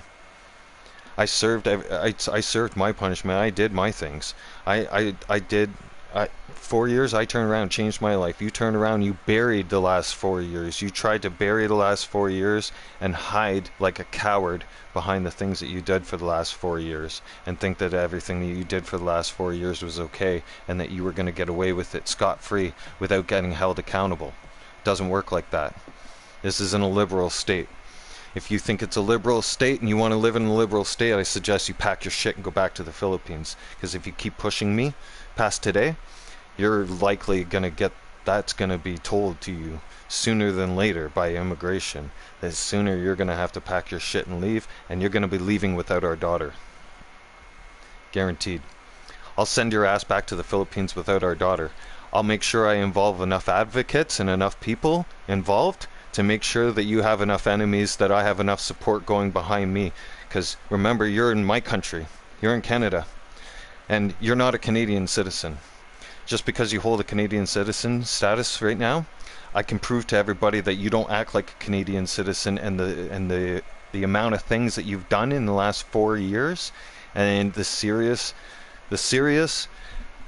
of, oh man, if they charge you with kidnapping here in Canada, you're fucked. You're done. Like, you're absolutely done. You'll be barred from Canada for life. Your family will never. Your family name will be run through the mud. You'll be front and center in the news. You'll serve time here in jail in Canada without being able to see our daughter. I won't bring her to visit you. There's no fucking way in hell. I'll make you suffer exactly how you're making me suffer. Okay? I will. I'll make sure I fight you through the legal system so bad, and I'll prove everything, Maria. That's a thing. I have all the proof. So I'll drag this all through the legal system, and I'll make sure to prove everything so bad that they will fuck you over so bad, and they'll take our little girl from you, and there's not a thing that you can do about it. And you'll have to prove that you're a fit person and that you're not the animal that I'm about to show everybody that you actually truly are. Because you're a fake. And I got all the evidence to prove it too, including your school records of how you beat the shit out of people and you were a bully in school. So, I give you till the end of business day to smarten up, to turn around and let me start being a part of her life properly. And you get along with me and be a co-parent with me and quit keeping her away from me. Because if you keep causing me mental and emotional damage and you keep pushing me to my limits, then, like I said, by the end of business day, I'll start releasing documents all across social media, and I'll start making an episode by episode, of documentation of things, and I'll start the storyline, and I'll break it down into details of the whole entire relationship from start to end with you. And I'll release dirty details that you won't want people to know, and you'll have to fight to clear your name. I won't have to fight to clear my name because everybody knows me up until now.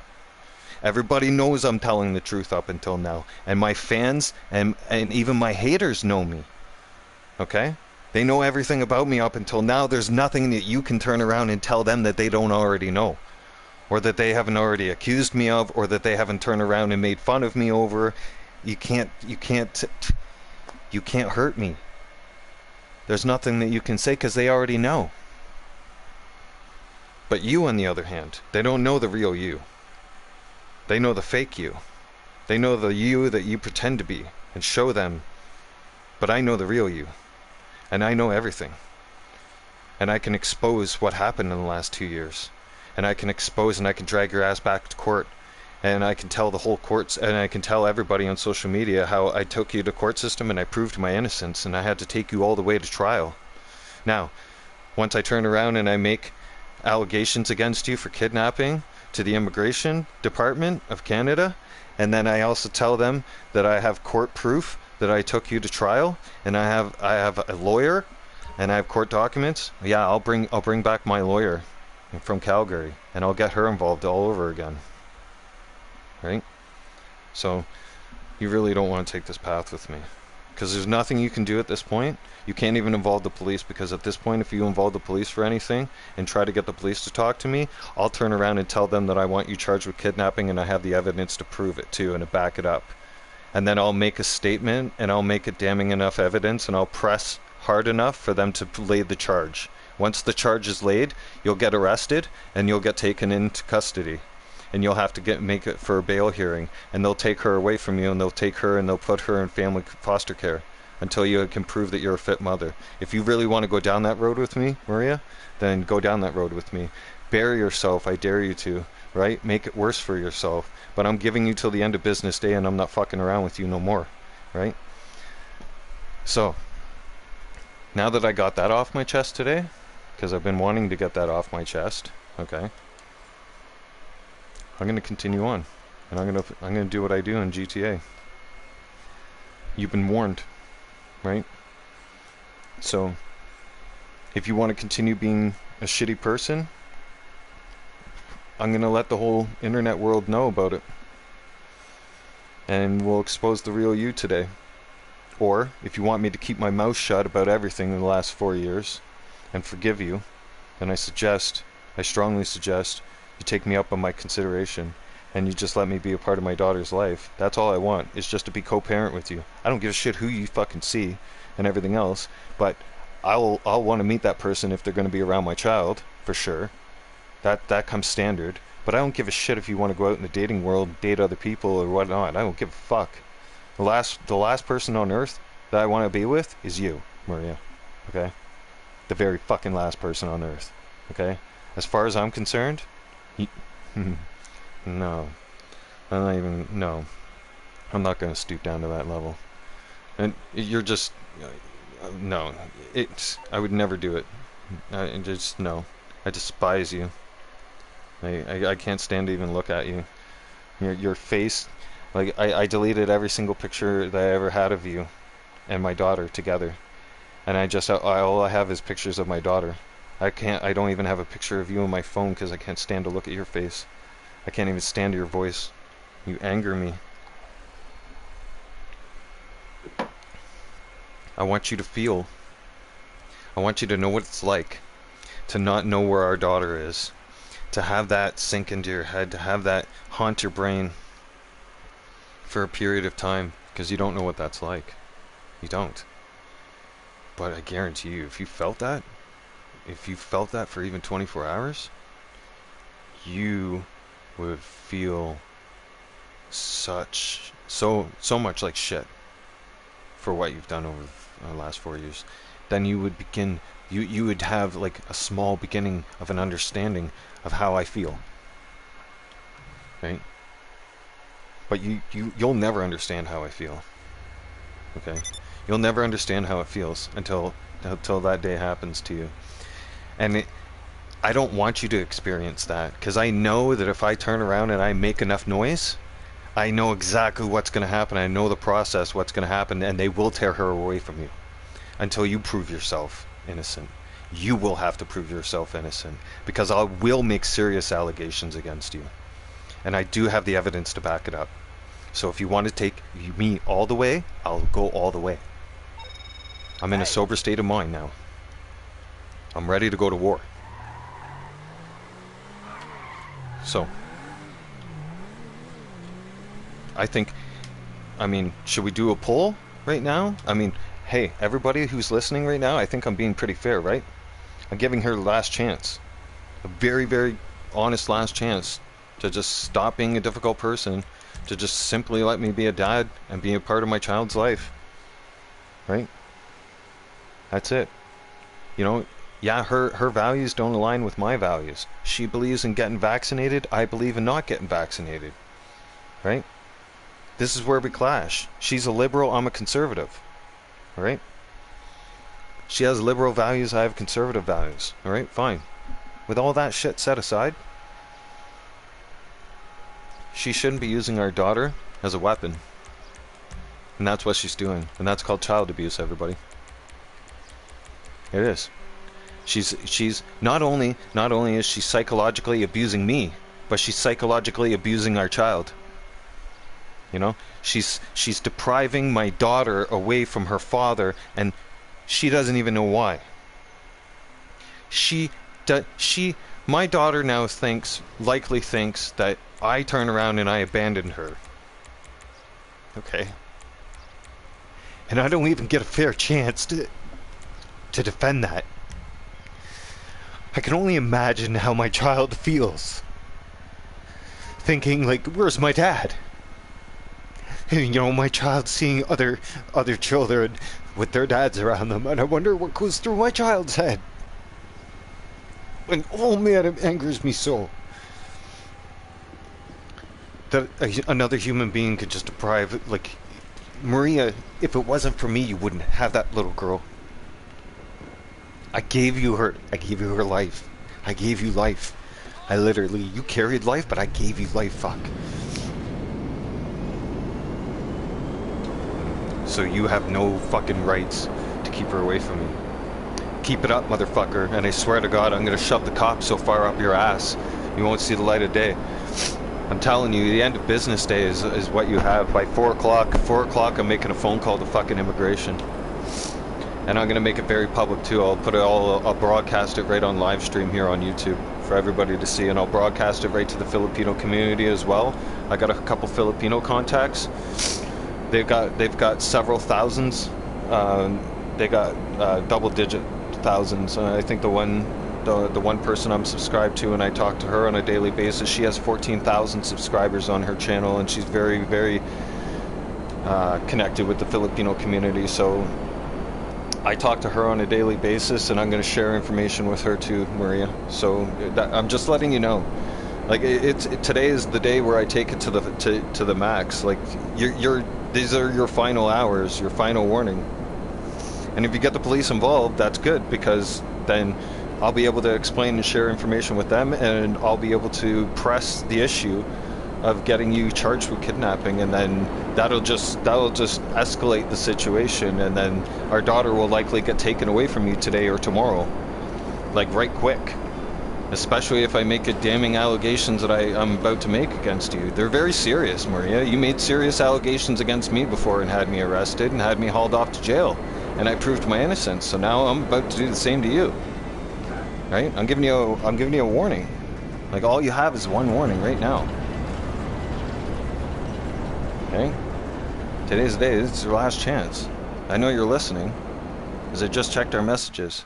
You've been listening to me since 6:35. That's when you started tuning in. I'm a nerd like that. I can check things on the phone. So, don't fuck around with me anymore today. I'm not in the mood for your shit anymore. I'm fed up. And I'm letting you know. And like I said, I'll never ever threaten violence on you. I would never ever wish that on you. Okay? But I'm telling you, I'm gonna hold you accountable for what you did in the last 4 years if you don't turn around and smarten up. I've politely given you chance after chance after chance to right the ship. Like, literally. Like, you were the root cause. You were one of the root causes of my depression and the reason why I was drinking on a daily basis, because of the mental stuff you were causing on me. And I can prove that to everybody, right? And if I go into details and stuff like that, like, it'll paint such a damning picture against you, and you know it too. And you know it'll destroy your reputation so bad, you won't be employable after I'm done with you. You won't be employable at all. Matter of fact, social media will destroy you so bad that they'll make sure that you're the poster child, and you'll be a fucking example of what happens when the next fucking mom decides that she's gonna take advantage of the system and be an immigrant and come and take advantage of a Canadian citizen, like the way you're taking advantage of me.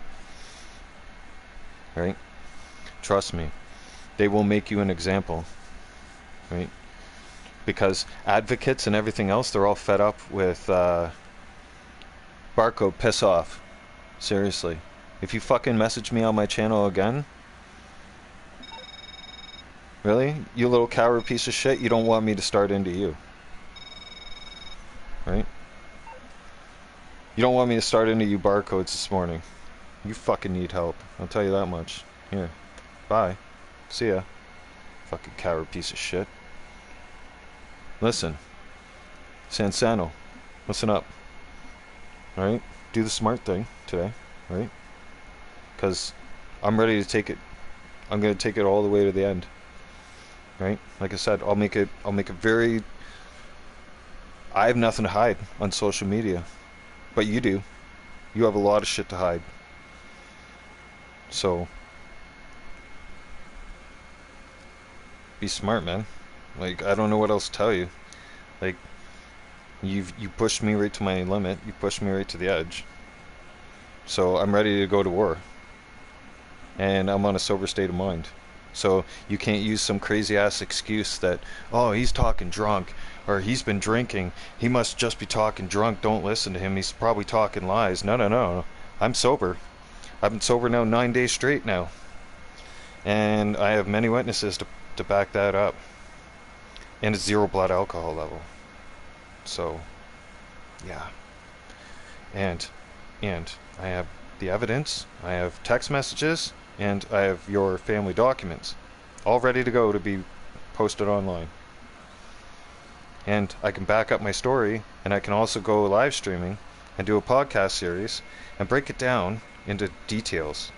Very, very graphic details. Everything about you. And how to find you, and what you do for a living, and what school courses you've done, and what why employers should avoid you. I'll break down everything about you. So bad that you will not, like, you'll be getting a phone call at some point on Monday by immigration going, you're being investigated by Immigration Canada. Okay? Because believe me, kidnapping is a very serious offense. So, and if you get arrested for that, you have to prove that you didn't kidnap her, and that could take time. That could take up to 2 years. And in that 2 years, she could be taken out of your custody. You don't understand how the system works, Maria? Here's how the system works. When a very serious allegation like that gets launched against you, and they decide to make an arrest against you, you know what's going to happen? They're going to arrest you, and then they'll take her away from you.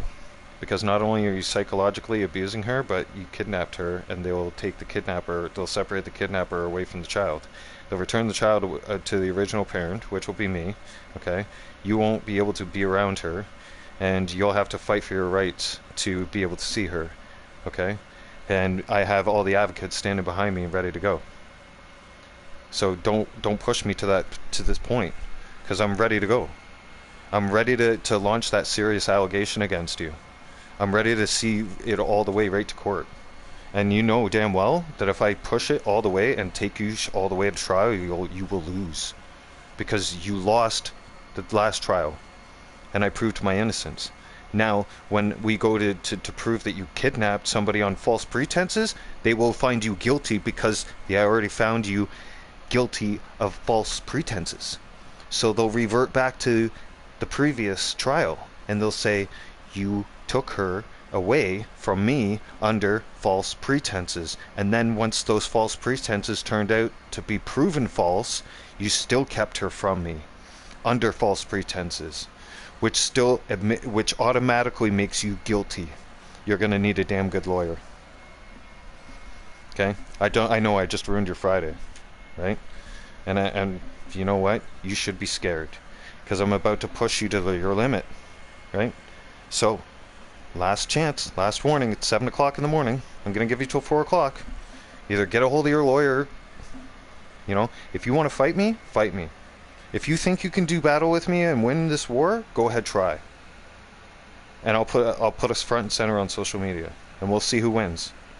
And you can risk your Canadian citizenship. You can risk getting kicked out of this country.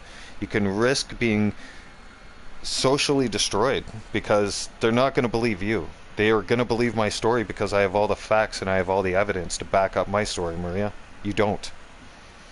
Matter of fact, there's so much damning evidence against you that proves that you're fucking guilty that you don't have a leg to stand on anymore. So you're going to need a damn good lawyer if you push the issue.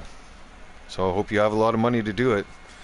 And if you want to get cocky and you want to think that you're going to be the Filipino to challenge me, okay, well then we'll put you front and center in the spotlight, and we'll show everybody in the world your intentions when you came here to Canada and what you were really up to, and especially marrying.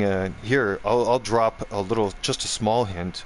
Her last job, her last employer in Calgary, right, was offered her to marry one of the employees that was East Indian in order for him to stay in the country, and they were going to pay her $45,000. Now I'll swear on legal document, and I'll swear on testimony that statement's true, and I'll push that issue, and I'll have you investigated for fraud of being in this country as well, Maria. Because I know the employer, and I can have that employer investigated, and they'll revert everything back. Immigration will dig through things and go through and audit things that you don't even know. And they'll audit you right straight from the second that you landed into this country, Maria. I know. And you know what? Scary thing is that I know my facts, and I can back up my facts when I'm sober. I know what I'm talking about when I'm sober. When I'm drunk, I'm all over the place. You know that. My facts are like here, there, and everywhere, and my ducks aren't all in a row. But when I'm sober, holy shit.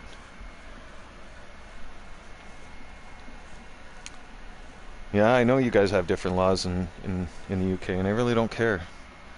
Can I put you on timeout? There you go. There you go, barcode. You're hidden. You're on timeout. Sit the fuck in the corner. I thought I told you no speaking on my channel. We're still at war, barcodes. Huh? LSPD and barcodes, we're still at war. Okay? There's no fucking truce happening here. Alright? You guys know that. I gave you guys an opportunity to make truce with me in the fucking fall, and what'd you guys do? You insulted me, right? You guys kept hitting me repeatedly with the orbital cannons, so guess what? Peace talks are off. Alright? We'll do peace talks in March. Alright? Until then, you guys can expect conflict. Alright? Non-stop. Every day.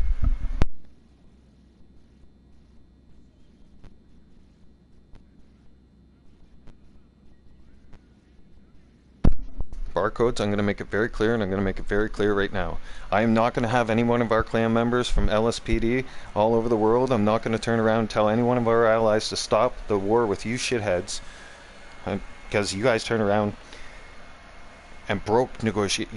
Like, I'm not going to explain details to you guys, like, because I feel like I'm talking to a brick wall, and when I feel like I'm explaining stuff to you guys, because most of you guys are from the UK, I feel like my IQ's dropping by the fucking second when I have to repeat myself to you guys, okay?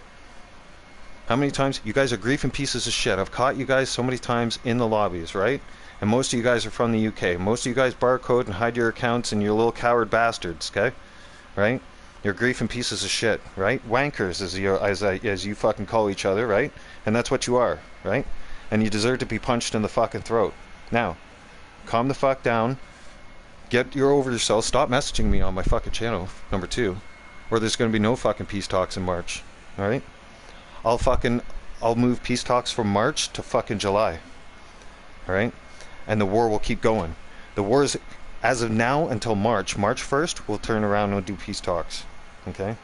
And then maybe the bombardments will stop, and the harassments will stop in your public lobbies, and you guys won't have to run away like cowards that you are and get bombarded by my allies. Because right now, you guys are going broke, and you guys are getting randomly attacked by allies that you guys had no idea you guys thought were your friends. They're not your friends, they're my friends. And the shit's gonna continue until March 1st. That's it. So, anything else? Huh? Do I need to make myself any more clearer than that? Because I'm not gonna fucking March 1st, that's it. So, no more barcode talk, alright? Don't interrupt my shit ever again. Or March 1st won't fucking happen. Like, and you guys know I'm a man of my word, and I'm not fucking around. MP3, you know what? MP3 was smart enough. They turned around and they got into the peace talks right before Christmas with us. Like, you guys should have done the smart thing. You guys had the opportunity to do the smart thing, and you guys didn't do the smart thing. Fucking MP3 is calmed down with them. That's why we don't touch them in lobbies anymore. And calm down. They don't attack us. We don't attack them, and everything's cool, right? Like 2 years. 2 years. We've had enough. You guys ought to quit your shit too. But nobody likes you guys, right? You guys are barcode cowards, and you guys run around and you act like try-hard griefing pieces of shit, and you guys wonder why your reputation's in the toilet with everybody online.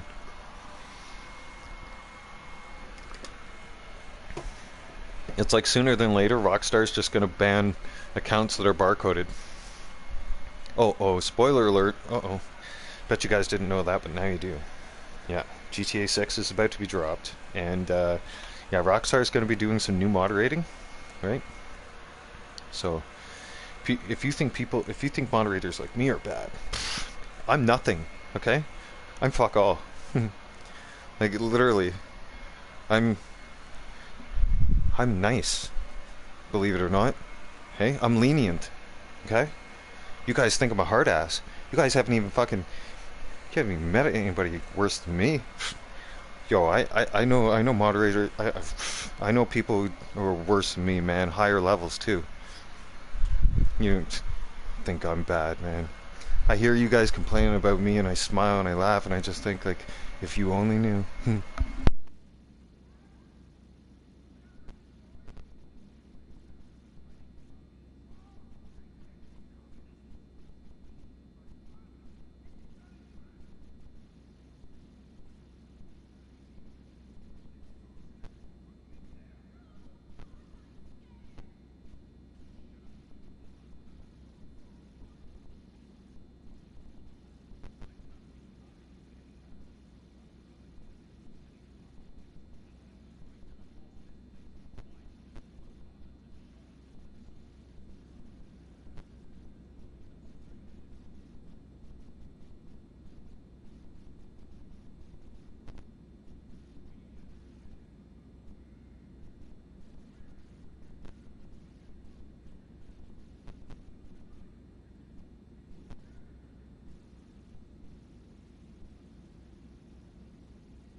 Alright, Bam's back. I have new coffee. So, Maria, I know you're still listening. So you do the smart thing. I'm gonna get off that topic, because I've wasted enough time talking about you on my channel.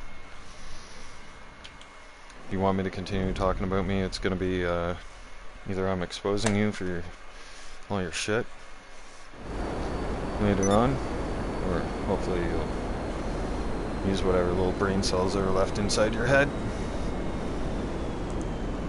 Because if not, I mean, like, I'm ready to take it to the social media level today. Yep. Like I said, it's story time, and I'm ready to tell my story. And you're gonna end up being the one that has to defend yourself. Right? You're gonna be the one that has to prove your innocence. But it's gonna be very, very hard, because I have so much damning evidence to prove that you're fucking guilty that you're gonna be caught. Like, here's the thing: you're gonna be caught off guard so bad, you're gonna be stuck like a deer in headlights. You're not even gonna know what to do, and then social media is just gonna socially open up and destroy you. The opinions will fly. Like, believe me, the damning evidence and the stuff I have against you, Maria, and that I'm about to release today, if you don't stop, like, you're gonna regret it. You're gonna sit there and be like, holy shit, I should have just listened. Like, holy fuck, it's gonna be Nightmare on Elm Street for you, right? Because people here in North America will eat you alive because you're a foreigner, and especially when they find out that you had very bad intentions of coming here and being a foreign, and how you became a foreign or a citizen. Oh man, that citizenship will get stripped in a heartbeat. people will demand your citizenship get stripped in a heartbeat. And they'll set an example for future Filipinos to not be doing that shit to Canadian citizens, I guarantee you. I'll make you look bad, real bad. Like I said, you don't have long.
almost here? Nice! We can get the car ready to be disassembled, which means payment won't be far behind.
Okay, I see how you're gonna play.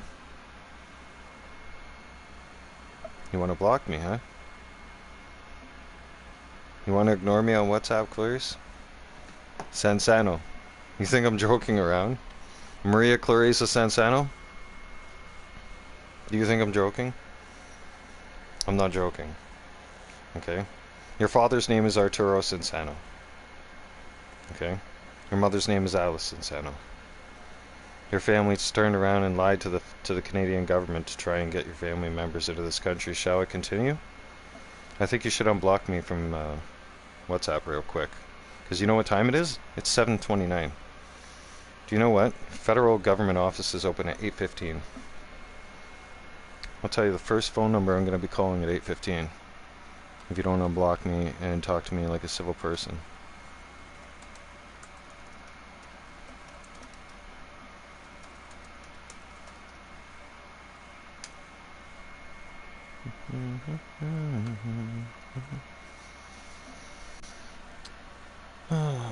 Oh, actually, you know what?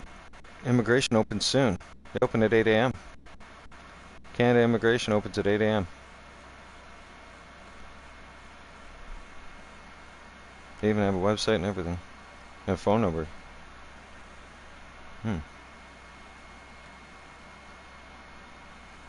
That's going to be an interesting... Because I have some interesting things to say about you this morning, Clarice. I do. Alberta Immigration Services. I'm going to be calling them. Multi-immigration. I should look at the Filipino immigration place as well.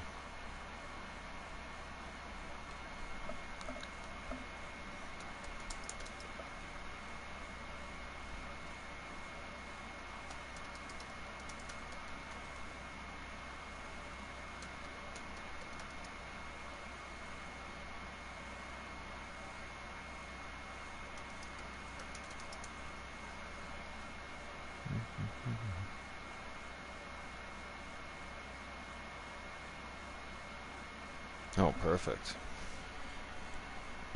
Very easy. I just ended up asking one of my friends from YouTube, and she's a pretty big YouTuber. She just explained to me exactly what I do, exactly what to say to immigration. So I don't, like I said, Maria, push the issue. I don't care. I'm staring at WhatsApp, and she's got me blocked. See, she's gonna push the issue, everybody. And that's fine. Maria, I know how to snapshot things and post them right to my YouTube right now. So, some of your conversations that I've got saved of you, pictures of you, documents of you, it's very easy to post. Very easy to take pictures of right now and take those snapshots and just be like, and it's posted just like that. Here, want to see? I'll make an example. Here. Let's make an example out of her.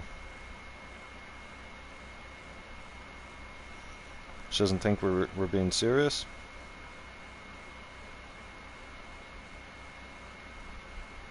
Everybody's about to see how ugly you are, Maria. About to see what kind of a manipulating piece of shit you really are. So, I'm about to show her face all over the internet. You want me to show your face over the internet, Maria? I do.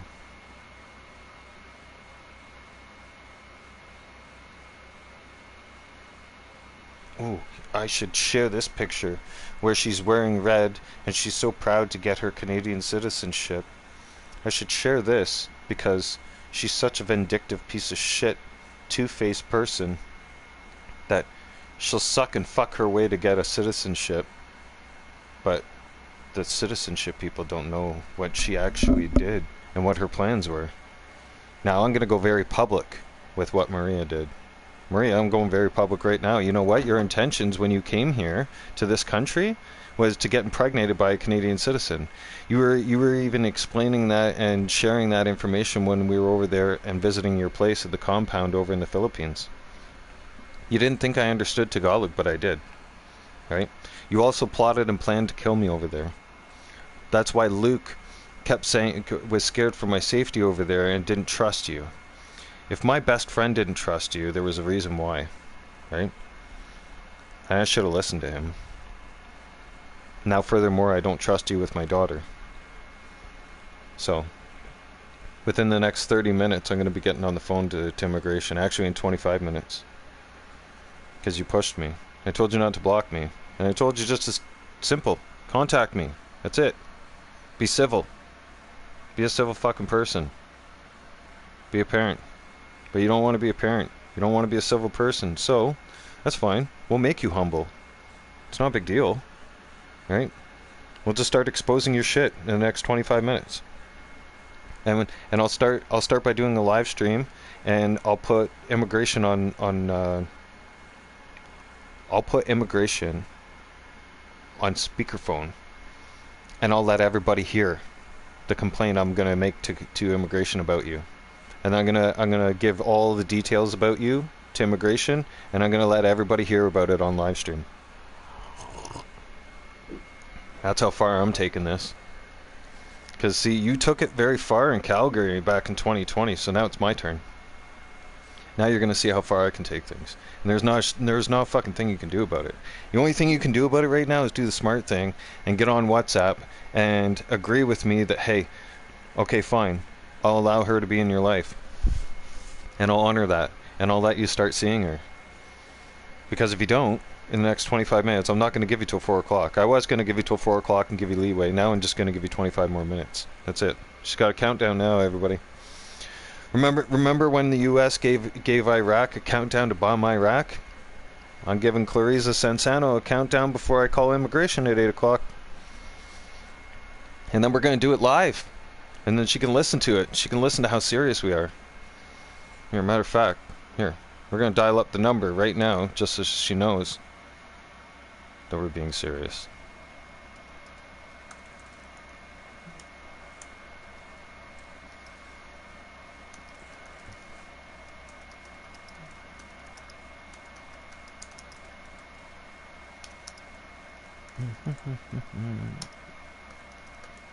Just responding to somebody here, hang on.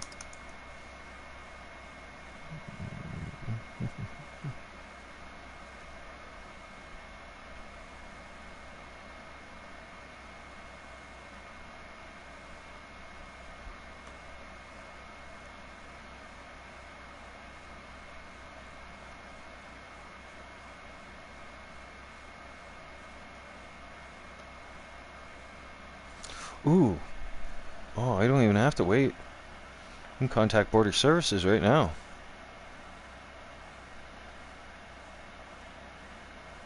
Apparently I can contact Border Services and I can start a complaint against her right now.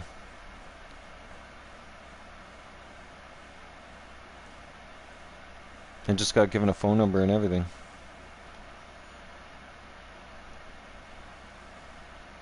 And then I'm also encouraged to contact, I can also contact citizenship fraud at this number. Oh, perfect. And ask to speak to Maurice. Okay. That makes sense.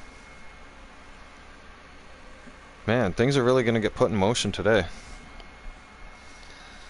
So, let's call this first number. See what they have to say. Oh, Maria, I hope you're listening. You're about to find out just how far BAM will take things.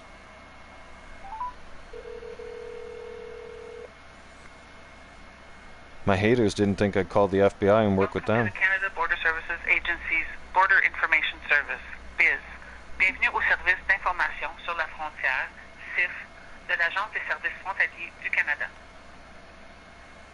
For service in English, press 1. Maria, Pour les services en last chance.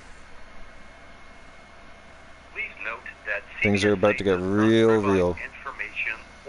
Because I'm about to tell them that you're in possession of the child, and you kidnapped my child, and that's going to be a serious allegation. And I'm gonna tell Border Services this right now. Last warning. You better contact me. I'm going to make this very public. And then I'm going to make it very public, your first and last name, your age, where you were born, and I'm gonna make it an Amber Alert. And then my next move is to contact our local police.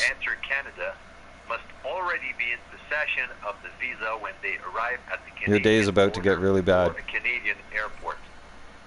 So unblock me and talk to me on WhatsApp. Okay. You're lucky they're experiencing higher than normal call volumes because I'll be calling them back within 25 minutes. Actually, we'll be calling the local border in 25 minutes. Okay? You're lucky right now they have a high volume of calls. Okay? Because I'm very serious. I'm not fucking around. I'll plaster this right on live stream. Like, you guys know I'm a man of my fucking word. I don't back down to shit. I ain't backing down to fuck all, Maria. I will fuck you over today. Right now. I don't give a fuck about consequences, man. There's not going to be any consequences for me, but there's going to be a shitload of consequences for you, motherfucker. There ain't going to be no consequences for me. You can't do shit to me. You can't do fuck all. Like, everything I have dirt on you. You have fuck all on me. You have nothing on me. You don't even have harassment on me. You know what you have on me right now? You have nothing. You have a father that's turning around and bothering you because you're keeping his child away from him. It's called fucking kidnapping. I have the evidence to prove that you're kidnapping. You're in possession of a child right now who you already got proven in a court of law to be lying and false allegations against me. You got proven that I proved my innocence. Then you took advantage of the court system because of the vaccination. Now that the vaccination shit's proven and all that stuff's out in the wash, all right, and everybody's being challenged and taken back to court, it's only a matter of time before I challenge you and take you back to court on that aspect too, because you challenged me because of the whole vaccine bullshit. So you can't get away with that now. Now I can turn around and challenge you on it, and I can open up the case wide open again, and I can challenge all the authority that got granted to you can all now be challenged and taken away from you and reevaluated. And then we're going back to court for a challenge of rights all over again. And best believe, when we go back to court this time, I'm going to be suing you for defamation of character. I'm going to be suing you for all the pain or the mental and emotional distress you caused over the last 4 years. I've got documents from it. I've got a psychologist report of it. I've got a doctor's report about it. I've got a counselor's report about it. And they all state and they all blame you.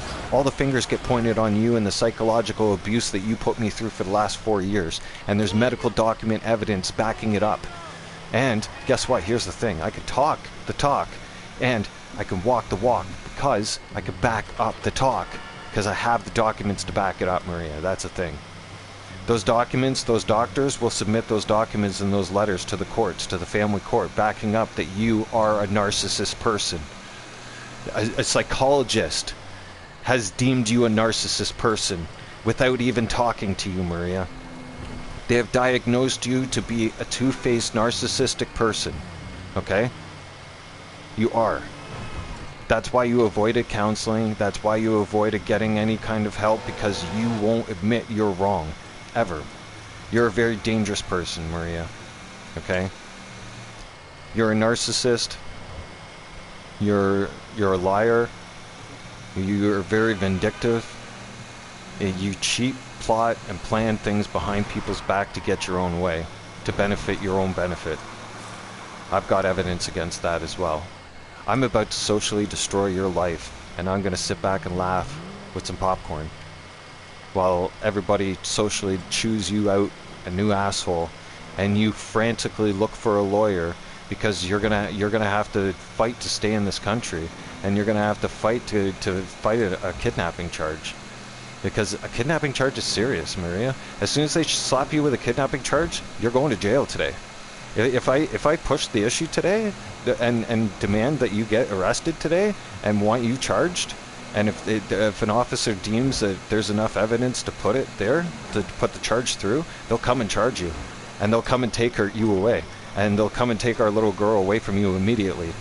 And you'll be separated from her immediately, and she'll be put into foster care. If you think I'm joking, I'm not. Look it up. I'm not fucking trying to be a scary motherfucker, but that's facts. If I push the issue far enough, and I demand that you get arrested for child abduction, and they push the issue, and there's an officer that's willing to push the charge, then I'm explaining the process that'll happen to you, and you'll have to fight. You'll have to prove that you're not a threat to her, and you'll have to prove that you're not abusing her, and you'll have to prove that you haven't been emotionally abusing our daughter, and that's going to be hard for you to prove considering you've been keeping her away from me because of a vaccination status. That's called psychological abuse to a child and the father. You're guilty of that. You're also guilty of kidnapping against false pretenses. And then you kept her away from me again on false pretenses, which I have evidence of. So you really don't want to push the bar here, Maria, because even with a good lawyer, you don't have a case. You don't have a defense anymore. And here's the thing, you didn't think that I would get sober enough to push the bar and come back fighting. You thought that you could take advantage of the situation, you thought that you could put me in a deep enough depression, and you thought that I would take my life. Do you remember what happened the day I almost lost my life on October 2nd, 2021? And I was in the hospital fighting for my life, and I was lying on a hospital bed, and there was an officer with me and paramedics, and we were waiting to get me in. And the hospital was so backed up that even with my emergency fighting for my life, we still were waiting for a bed to open up for me, and the paramedics were waiting with me. And while we were waiting, here's the thing, okay, everybody, all right? Maria was still on my emergency contact list, okay? This is where it gets good. They called Maria to tell her that I was fighting for my life and something serious happened to me, right? And that there's a potential that I might not make it, right? She said, "I hope he dies." And she hung up the phone. That's what kind of a ruthless person Maria Clariza Sansano is, okay? That's what type of person she is. She pretends to be a nice person to your face, and I have proof of that too. But then, she's a completely vindictive, double-edged sword. Completely, like, just a shitty person. All-around shitty person. Like, she's like a Justin Trudeau, like a liberal. They just feed you bullshit, keep you in the dark, and then they do something completely opposite. And then when you call them on their bullshit, they turn around and they point the finger at you on somebody else. And then, God forbid they're ever fucking wrong or ever take any kind of responsibility. For fuck's sakes, out of 4 years, I was the only one that turned around and took counseling, and Maria was always right, and I was the one that was in the wrong. It was always my fault, and it was never Maria's fault. Maria was the one that always was the one in the right. It was always her. She was always right.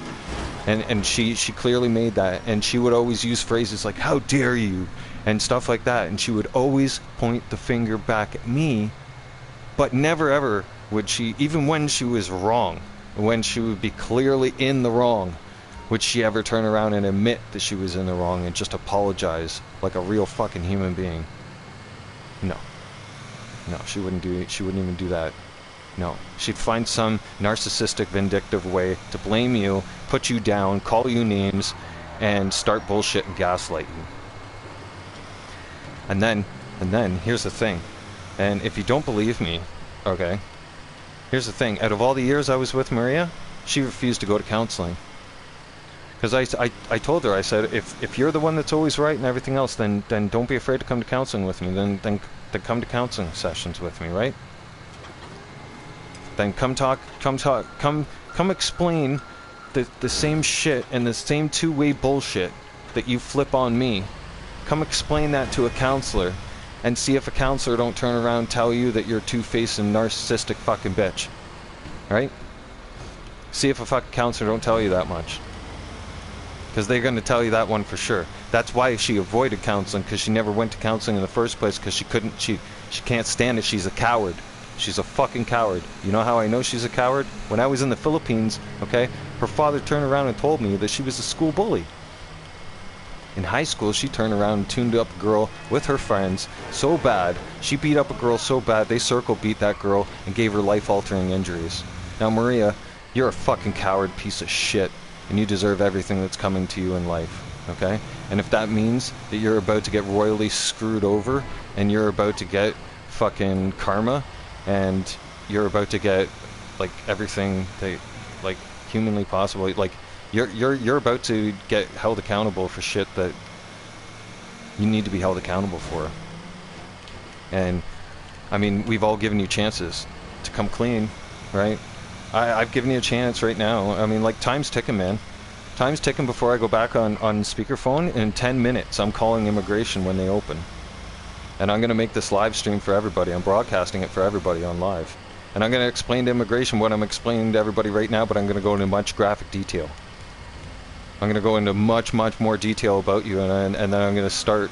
and when they ask me if I want to start an investigation on you, and if I want have you investigated for kidnapping, I'm going to say yes.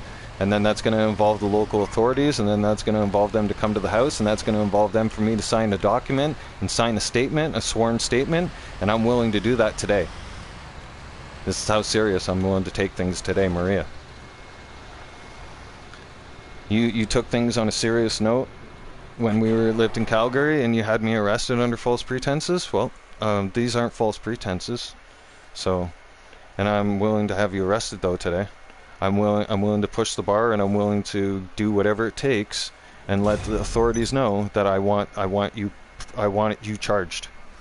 I want the issue pushed.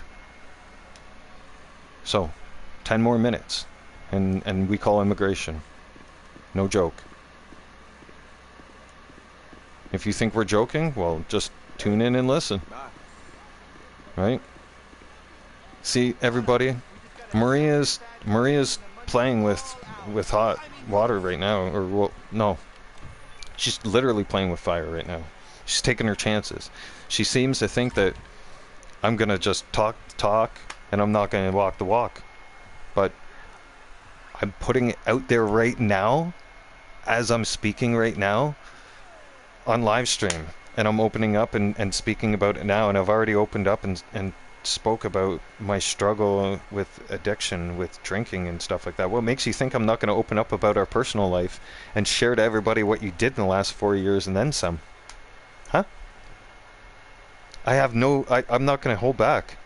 I have nothing left to hide. You do, though. It's you that has to go out into society. It's you that has to face society. It's you that has to face social media, and it's you that has to fucking face your boss. And it's you that has to face questions from people on social media, and it's you that's going to get bombarded, and it's you that won't be able to even make a fart comment on fucking Facebook because people will jump down your fucking throat and be looking for you. Like, here's the thing, Maria. How many moms do you think there are out there that are for men's rights and shit like that, and they're going to hear the things I have to say? And how many moms do you think are just going to be enraged with you so much that they're just going to want to find you and beat the shit out of you? Huh?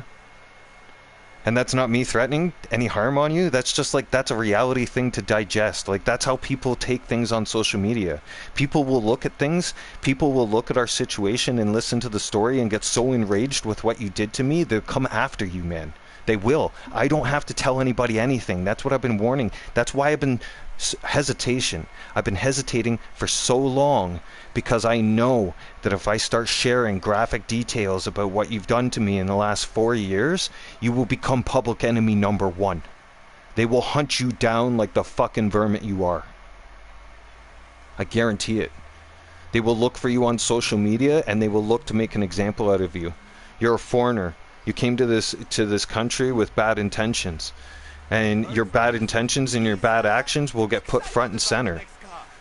And trust me, it'll look bad for immigrants all over the place, and then you're going to cause an immigration war here. You're going to have Canadian citizens outraged against Filipino fucking citizens like you come here and take advantage of the fucking system and take our jobs away from our fucking people, and you lie to the fucking system, and you lie and you cheat the system, and you cheat and screw over Canadian citizens so that you can bring in your own family members and take jobs away from Canadians and lie and cheat against the system. You lied and cheated the system and tried to have me jailed, for fuck's sakes, so that you could keep our child completely away from me. You lied on my birthday to have a document signed to keep my daughter away from me. On a false promise that you wouldn't keep her away from me, and you did it behind my back anyways. Like, Filipinos have a history and a bad rep for shit like this, and let's put it out in the spotlight today. So Maria, you want to be the poster child of Filipino fuck-ups? Huh? And you want Canadian citizens to be outraged against you? Because they're outraged against Justin Trudeau, and I have no problems with going to a journalist from Global News as well and exposing this and blowing this shit wide open. Immigration gets involved, everybody gets involved. I got a lawyer too, by the way, so. And I know you don't have a lawyer anymore. And that lawyer that you're still paying her off. And but when she finds out what's going on and what's about to happen, she will not represent you, I guarantee you. It'll be political suicide for her. She won't take you. Nobody will take you as a client. You'll be on your own. You'll be shit out of luck. You'll be stuck with some shitty little immigration lawyer that has no idea what the fuck they're doing. Right? Think about this. You're in a foreign country. You fucked up big time. I got more than enough evidence to prove it. I've been waiting patiently like a fucking snake in the grass, waiting to bite. It's the perfect time too. And I gave you a nice warning. I gave you a couple emails too. I gave Maria a nice couple emails, politely warning her and giving her a heads up, like, hey, dude, like, listen, like, this is how it's gonna go down, right? And like, if you keep this up, like, this is the potential, you know, repercussions of everything. And yet she sits there high and mighty thinking, like, that's not going to happen. He's not going to... No? Okay. Alright. I'm the Canadian citizen. I'm the one that knows how the child welfare system works. I'm the one that knows that she's going to get family and children's services shoved so far up her ass that they're just going to walk in there. They're going to take my daughter away from her because there's a serious allegation charge against her. And they'll keep my daughter away from her until she proves in the court of law, that she's innocent and not guilty of child kidnapping. That will take time. So, Maria, listen. In that amount of time, our child sits in foster care. I get access to our child. You get no access to our child. You'll have zero access. You'll have zero visitation rights. Period. You'll be in jail. Okay? If you make bail, which you might because you don't have a criminal record yet, but if you make bail, then they're still not going to let you around her. You'll be sent home, and you won't be allowed around our daughter at all. They'll take her away from you, and you'll have to prove that you're innocent in a court of law before they even let you even visit her or even think about having visitation rights. You'll be fighting for visitation rights and registering for visitation rights while you're still in the court system waiting. And trust me, you know how long our trial took for me to take you to trial against your false allegations. It took almost a year and a half to get to trial. So imagine a year and a half, Maria, without seeing our little girl every single day. Imagine how depressed you're going to get. And you try to function on a daily basis with her out of your life on a daily basis, okay? You deserve everything that's coming to you right now. I'm giving you one last chance. One last chance to make it right, okay? You've got 1 hour. I'll give you the grace of God. By the grace of God, you've got exactly 1 hour. In exactly 1 hour, it's now 8 o'clock.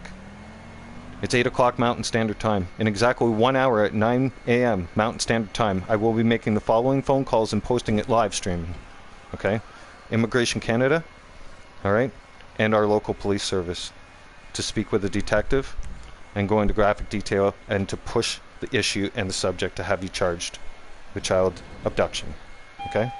And then I'll also push on social media your family's information, everything about you, and how to locate you on social media because you're a child abductor. Okay? Technically, once I share information with everybody, they will agree with me that you abducted a child. And that's a very serious offense, and you will become public enemy number 1. Right?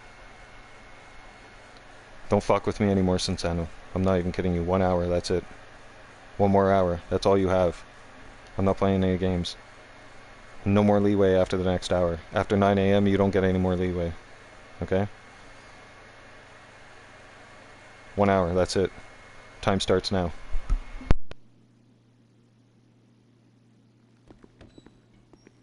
Anything you need, boss. Oh, hi. What can I do for you? Anything to keep you productive, boss. Bye.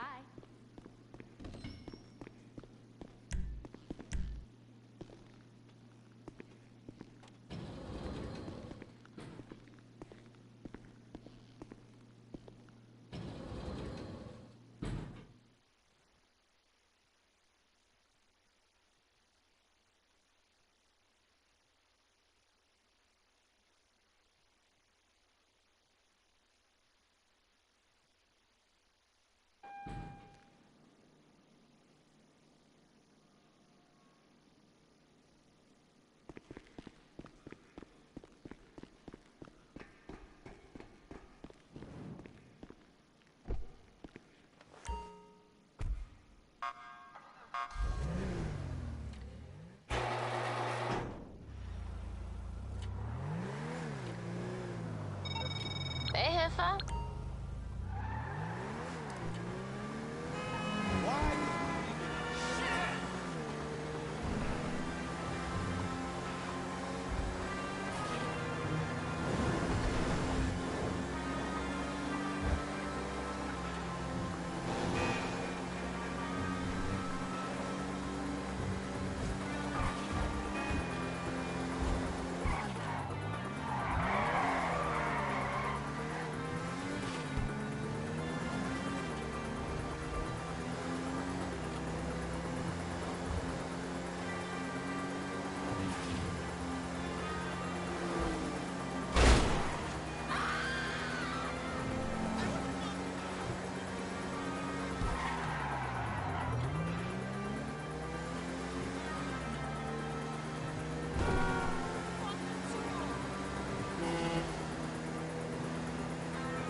If anybody needs a picture of what Sansana looks like or how to find her on Facebook, you're going to be getting that picture up here shortly.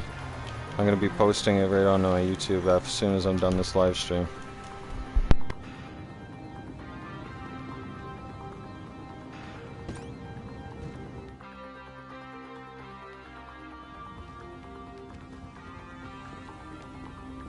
Hey, what's up? Yep. See you later.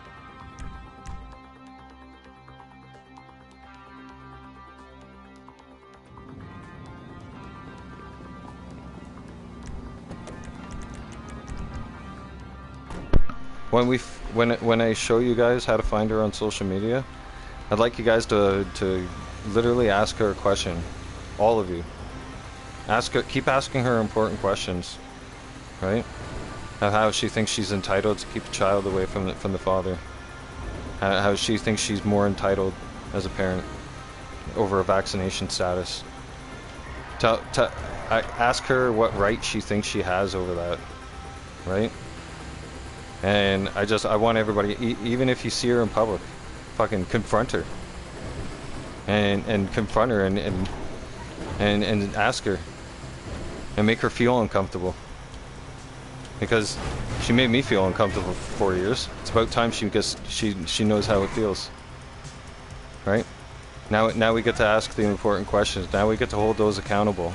Those who turned around and caused mental distress and harm in the last four years, they have a chance to come clean. They have a chance to make good, and they're not doing it. It's almost like they want the punishment. It's almost like they're willing to accept the punishment and go down no matter what the cost.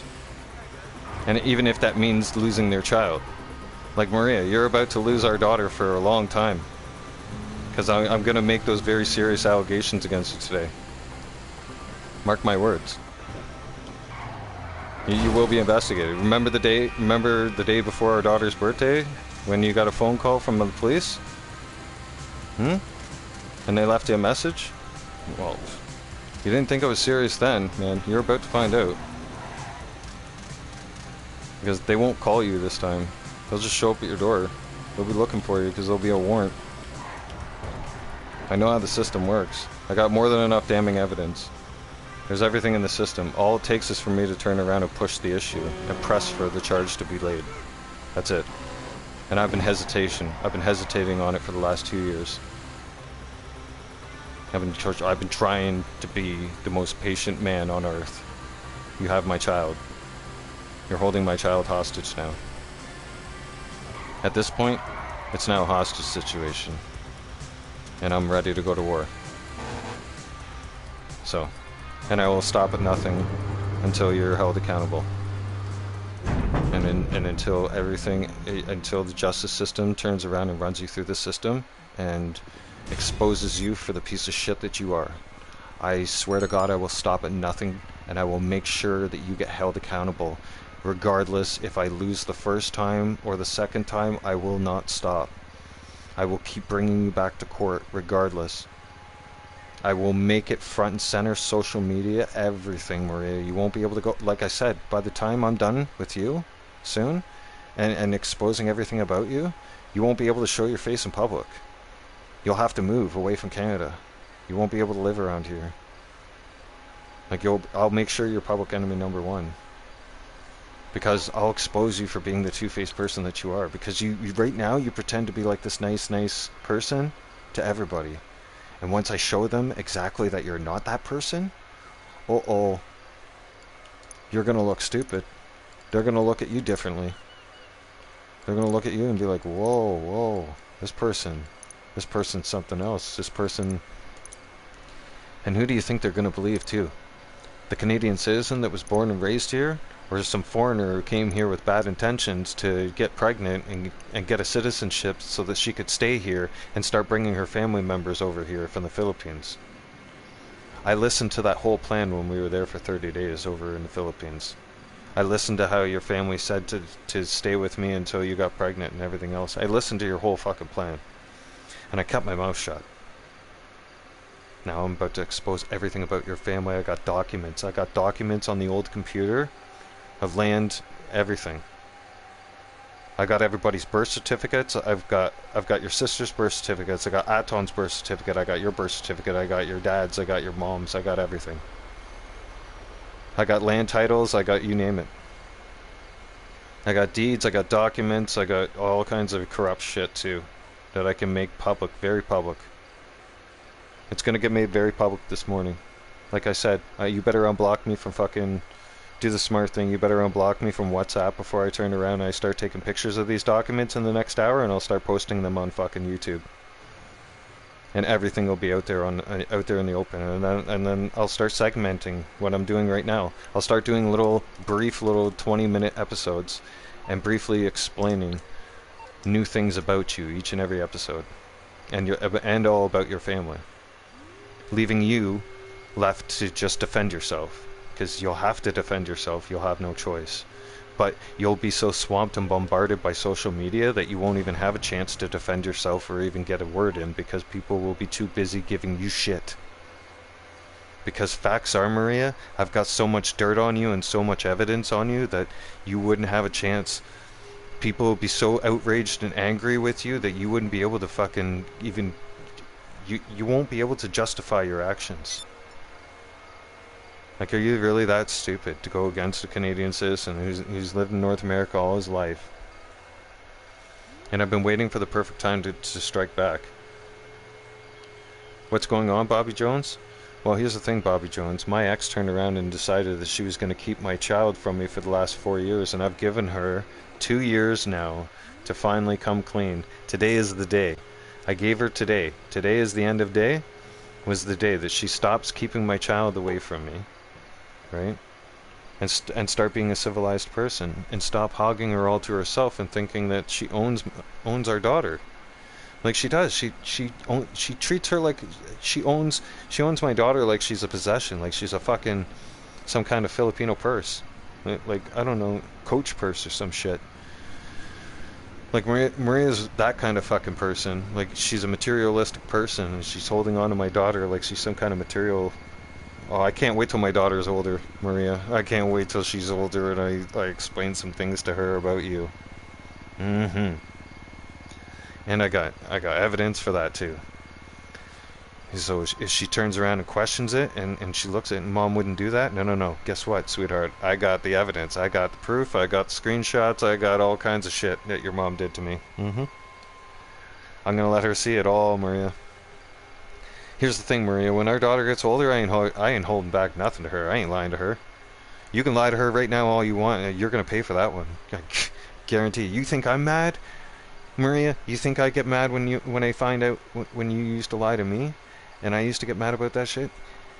Imagine how mad our daughter's gonna get. If you think I'm a fucking animal. Huh? Now, like, you have a temper and I have a temper, and that child finds out that you lie to her, what do you think she's gonna do to you? She's gonna snap. Guaranteed she's gonna snap. Oh, fuck yeah. She'll probably break some shit, throw some shit, who knows, she might even knock you out. Possibilities are endless. I mean, like, she's an aggressive, feisty little one, and she's highly organized, you know, and like she's a leader too. I mean, like even in daycare, she took the leadership role. You need something, huh? And showed everybody how to clean up, and was helping everybody out and stuff like that, and was always being showing that she's a leader. So I'd watch out, Maria. Like that one. You're not going to be able to pull the wool over her eyes for too much longer, and like she'll be able to fact check you and outsmart you probably by the age of 5. I give it one more year, maybe 2 tops, and then she's going to be able to rip you apart like you're on the Dr. Phil show. It's coming. Like, you're getting warnings to change things now while you still have a chance. I got stuff to do. And you're just being too stupid to do it, and stubborn, and just thinking that you can win, but you can't. I got shit to do today. It's Friday. I'm gonna be back online in a couple hours, but yeah, I got stuff to do. Maria, you have stuff to do too. You have a lot of thinking to do in a short amount of time. You have a lot of thinking. Do you really want to make your life complicated for 2024 in the month of January, right? Or you want to do the smart thing and be a co-parent and, like I said, I don't care. Live your life, I'll live my life. The last thing I would do is want to date you ever again. I don't care if you fucking date people and shit like that and have a relationship. By all means, right? I don't care. I'm not interested in fucking putting our family back together, that's for sure. Okay? 3 strikes, you're fucking out. Right? We've been down that road. We've tried 3 times. I'm not doing it again. I'm not doing it a 4th time. I warned you. I warned you when they took me off the property. I warned you when you had me falsely arrested. I said this is the last fucking straw, right? So, I want to get along with you for the sake of our daughter. So, I'll leave it alone, and I'll bury things, and I won't say anything nasty about you to her, and I'll let it go. But you gotta smarten up. You gotta make a smart decision now, or else I'm just gonna. You hurt me for 4 years, so. Like, I'm not gonna sit here and take it any longer. I'm a man, and I'm gonna fight for my child, and I'm gonna come out swinging. So, and if I come out fighting, I'm gonna be aggressive, and I'm gonna pull out all the cards. I'm gonna call Family and Children's Services today. I'll call immigration. I'll call the police and everything, and I'll start every single process I can against you, Maria. 1 hour. 1 hour. That's all you have. You have less than an hour. You have exactly 48 minutes to contact me. That's all I'm asking you to do is contact me and start making arrangements and be civil with me.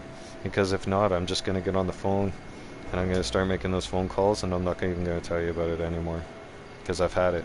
And then the next thing, you're just going to get approached by Family and Children's Services, the police, and you're going to get told that you're under investigation. It's just going to get as simple as that. It'll get taken to that serious step next, so.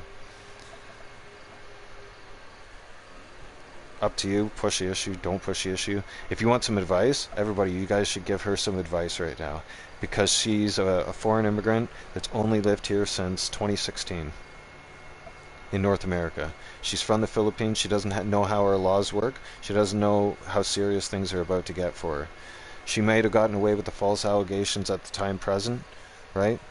But over time and gathered time, evidence being gathered, courts go on evidence, Maria.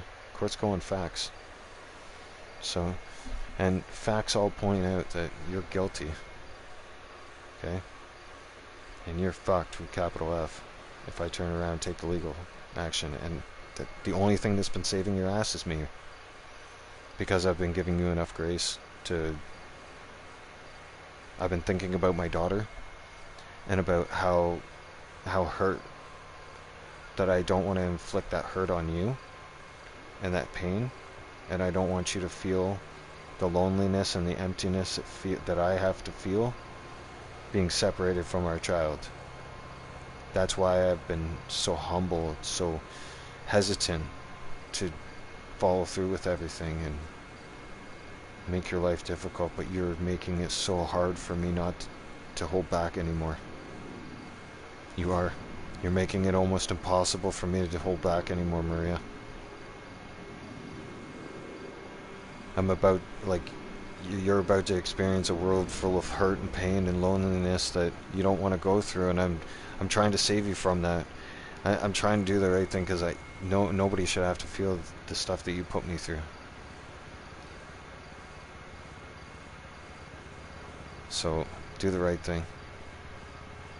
Or else, if you don't want to do the right thing, then technically you deserve it. Then, if you decide to be stubborn and choose to just keep being the way you're being, then you definitely deserve to be embarrassed on social media and have everything that's coming to you. Right? Then you deserve to be held accountable for everything. And you don't deserve to enjoy your luxury or freedoms. Everything you're enjoying in luxury and freedoms right now in your nice fancy place and everything in the pictures I've seen, all that'll get taken away from you. Right? Because you got it on false pretenses. And once all that false pretense gets exposed, because I have all that evidence, there's nothing you can do to unexpose it. Once it's on the internet, it's on the internet, and once people know, they know. Think about that. Okay? Has that not sunk into your head yet? Think about it, man. Like, don't be one digit. Seriously, for once in your life, don't be dumb. You've made a lot of stupid decisions since I've known you, Maria. Like, since 2016, you've made a lot of stupid decisions. Not the brightest ones. Like that time you were working at the hotel and you decided to go back to two guys' house that picked you up at the fucking hotel right from your work, and you went back to their house to party with them, and they ended up having you discovered that they had guns and fucking drugs in the house, and you got scared and called me, and I told you to get the fuck out of there, and you asked me to stay on the phone with you. Yeah. And you had to sneak away from that situation. That's just one of your bad decisions. Okay? So let's not go in details, okay? You're no fucking saint, dude. Right? I'm giving you a fucking chance. I'm done giving you chances. I'm done being patient with you. I'm telling you one thing right fucking now. You have less than an hour.